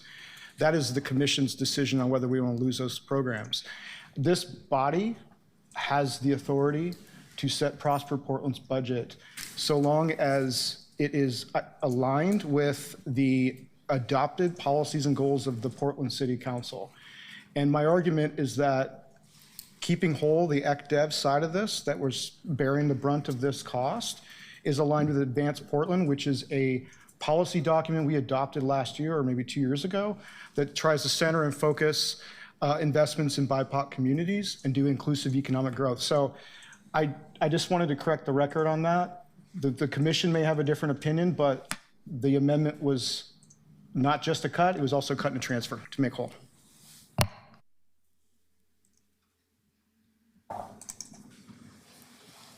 Councillor, is that the end of your line of questioning? Yes. Okay. Councillor Canal. Thank you, Madam President. I want to co-sign the initial comments that Councillor Green and Dunphy made. I'm not leaning one way or another, but I can say I'm interested in the proposed amendment. I'm also interested in the conversation Councillors Dunphy and Avalos weighed in on philosophically around ensuring that elected leaders are leading the economic development strategy of the city. I do appreciate the comment about joining or inviting others to join the TIF action planning committees, but I think that more broadly than that, that's joining prosperous structure instead of shaping it, and there is a distinction there. Both are valuable. I also want to say I share Councillor Ryan's concern. As a long time ago, I was a college-educated kid who didn't get to come home. And I say get because I couldn't find a job here that paid enough to live on. And so I went to Seattle and New York and Seattle and Dallas and Seattle over a decade and want to make it easier for young adults who leave town to go to college to come home, as well as those who come here for college to stay, and all the people who don't go to college at all to live here as well. So a lot of these questions may be boring and numerical, but they're really in service of making sure that the income that you make here can pay the rent and leave enough left over for a decent life. So let me start with asking a big picture data question. Do you disaggregate women-owned businesses from minority-owned businesses, or do you lump those together into a single category? We disaggregate not just by race, gender, ethnicity, gender orientation within a lot of our programs, including the Inclusive Business Resource Network. Great. And since you just mentioned that, my next question is that line item not being cut by $700,000 in this proposed budget, or is there something else under the Inclusive Entrepreneurship Program outside of IBRN? The Inclusive Entrepreneurship Program is being reduced by $200,000, I believe. Venture Portland is the other business impact that I would point to at $380,000. I think if you're referring to the switch from ongoing general fund to one time at the tune of $2 million, that essentially puts the problem into not this coming fiscal year, but the one after, where we'll have to determine which business line gets impacted, and likely that would be either a business support or a workforce development support. But essentially, yeah, the IBRN is impacted at $200,000, not $700,000. Okay, I'm seeing 4.2 to 3.5 on page 207 under inclusive entrepreneurship, so that's my reason for asking. And I'll be building back up to this, but sorry. Sure, I think I can provide some clarification for this. I think when that switch from ongoing to one-time was loaded by the budget office into the budget system, it was mainly collected in that IBRN line item, and I don't think, so it shows a change or a decrease in one-time or ongoing resources there. But I have to reference that page in the city budget document. Back. With relation to the large event stability grant program, which funds events like the Winter Light Festival, Waterfront Blues Festival, I see two different numbers in two different places. What is the reduction to that relative to the current fiscal year? And I have three questions on this. I'll just tell you all three of them now. The other is, how large is large? I'm concerned that we're losing events now, and there's a trailing indicator aspect to this where it takes time to get out of an event once you started the process of leaving. The annual India Cultural Festival, which my community and the broader population have come to in the thousands for 25 years in Pioneer Square, moved to Beaverton last year.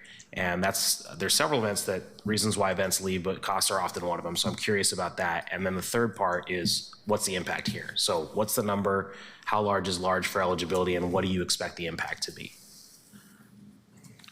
So I'll start with, in terms of how large is large, it depends on the program. We've had one program called Scale Up that looked to have at least event producers that were bringing at least 10,000 people, I believe was the number, and we can send this all to you after.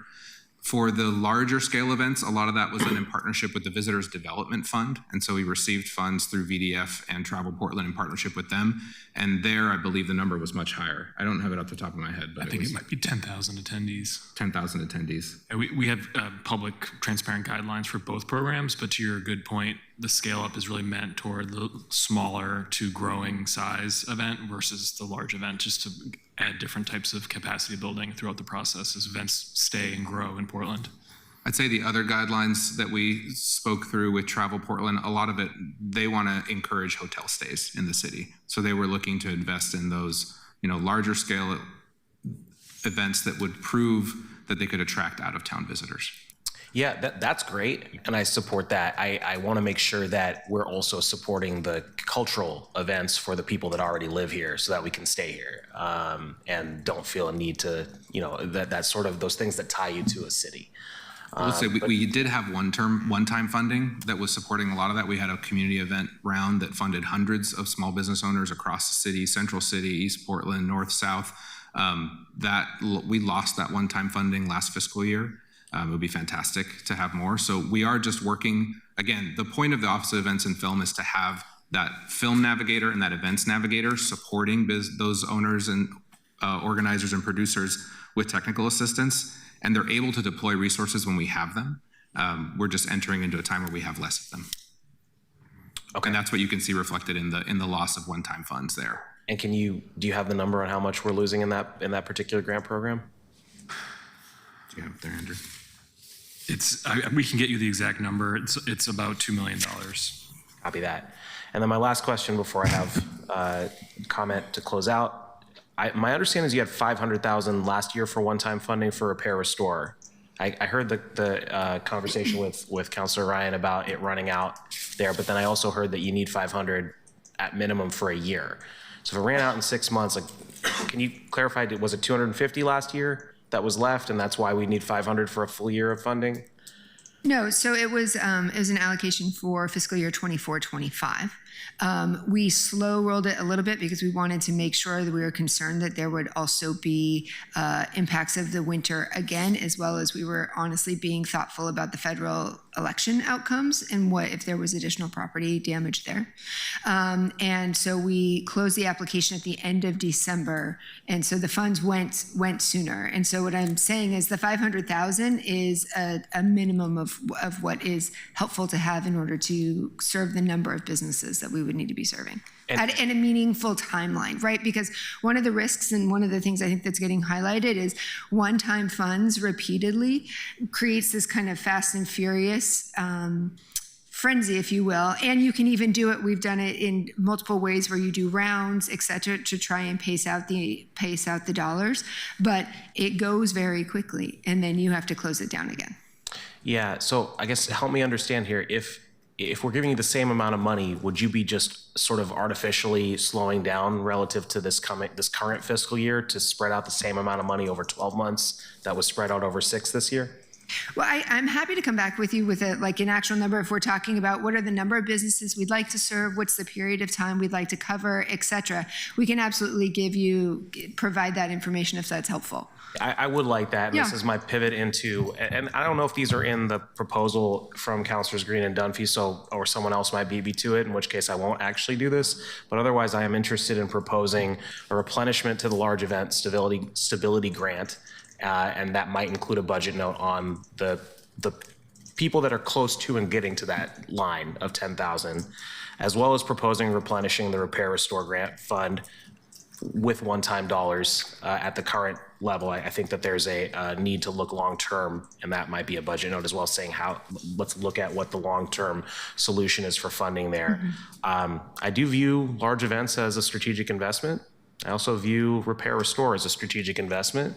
And so I think that makes sense to me that that would be bundleable into those amendments. And I'd also note that some of this money is like 1% of the $50 million we're talking about here. And I understand the concern about not getting the yields from the amount that would be spent down, but I do think that might be a good use of this instead.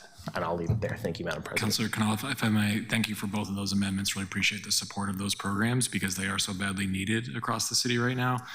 Just in terms of the number of businesses that we might be able to serve with repair restore, it will depend a little bit on the criteria for eligibility. We know a lot of the businesses that have already been out there applying for them legitimately have already hit the $10,000 cap. So we'd love to work with you in your office on what the most accessible, appropriate criteria would be to broaden out the impact as much as it's needed. Because like Councilor Ryan said, we wish it wasn't needed, but we know it is, it's highly demanded.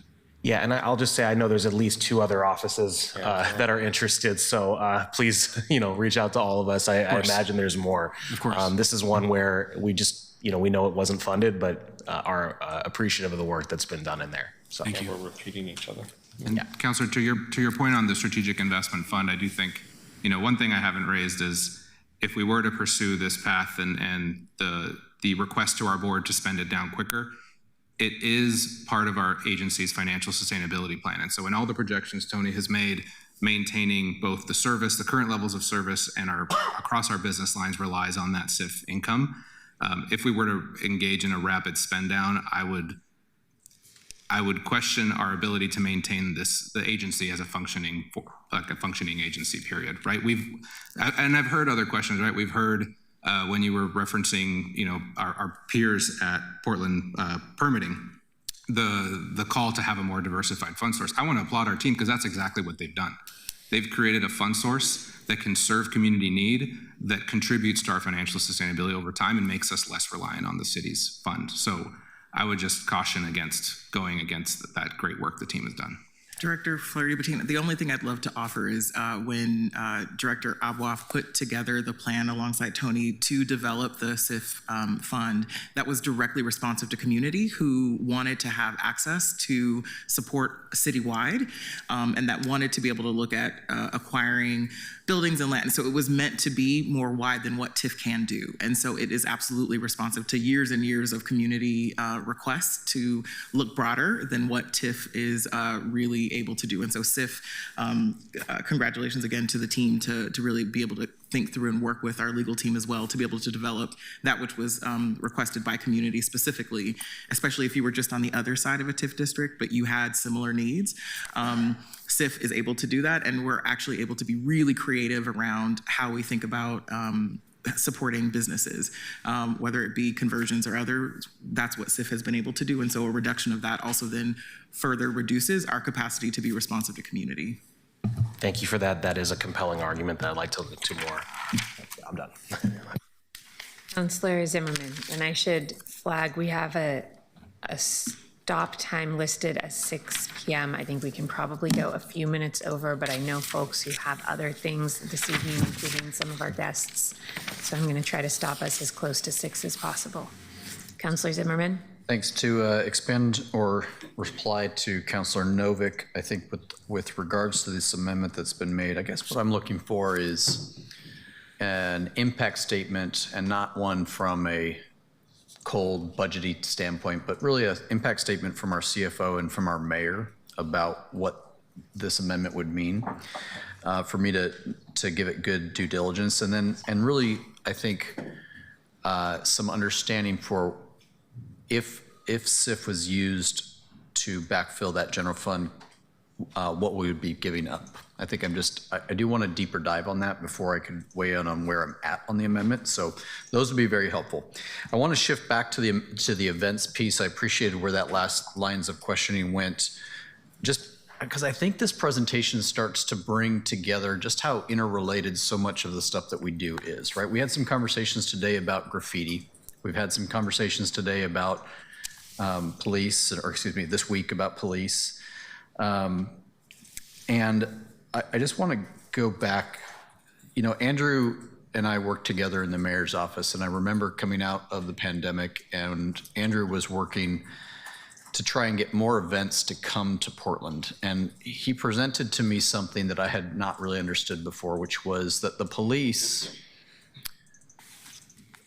at the time, and I don't know where they're at now, at the time they had to put a no more events standard on us. Meaning, if you want to come into the city of Portland and have, I think we were dealing with e-racing or some damn thing, but some sort of like track racing thing, that's going to require us to close off roads, like doing a parade, right? And the police at the time, given their staffing, said, unless your event has already existed in Portland for a long time, we don't have the ability to like staff up to cover that. And in a world where we're talking about number of officers, but then we're also talking about whether or not overtime should be something that we allow the police to tap into, it is related to this as well, because events continually do require a presence to close streets, to make sure that we've got, I was at St. John's Parade in some of your districts, and unless you know what you're looking for, and I bet most of us don't, but I saw the bomb squad there. It was quiet, it was over in the corner, but this is the kind of footprint that we put on public events, because that's the reality we live in, right? We have a bomb squad at major events. And I think that's important, and I want us to get to the place because I think that events are a way for us to brag about Portland, both externally, getting the hotel, I think the term is heads and beds, but also internally to our own region. Because your question about our regional pieces too is smaller events, cultural events, going to Pioneer Courthouse Square and using that as your hub. Here's the other thing. Those events now, they cost us security, us being community members, and they never used to. And if they did, you kind of had like an alcohol monitor only. Now security is something that's got to be robust enough to deal with the 5 to 20 drug-riddled people who are going to walk through the event and cause problems, with the naked person who won't realize that that's not an appropriate behavior in front of children. Where security is not a presence anymore, security is an intervention tool that is costing every event a lot more money, and that cost does not exist 3 miles away. It does not exist in that level anyway, in Beaverton, in Hillsborough. It does not exist in Happy Valley. And so they are very attractive other markets to take your cultural event for the region outside of Portland, because we have allowed this type of behavior to fester and go unchecked. And now to do an event, you have to be so big you can overcome the security costs, and that you can overcome the new structural costs, right? The events now plan how their structure is going to allow entrance and exits based a lot on what the feeling in Portland is. So I want to, the reason I go on this piece right here is because it is interrelated. Everything we do today, graffiti discussions affect how events choose or don't choose to come to Portland. Security choose or don't choose to come to Portland. Police, et cetera.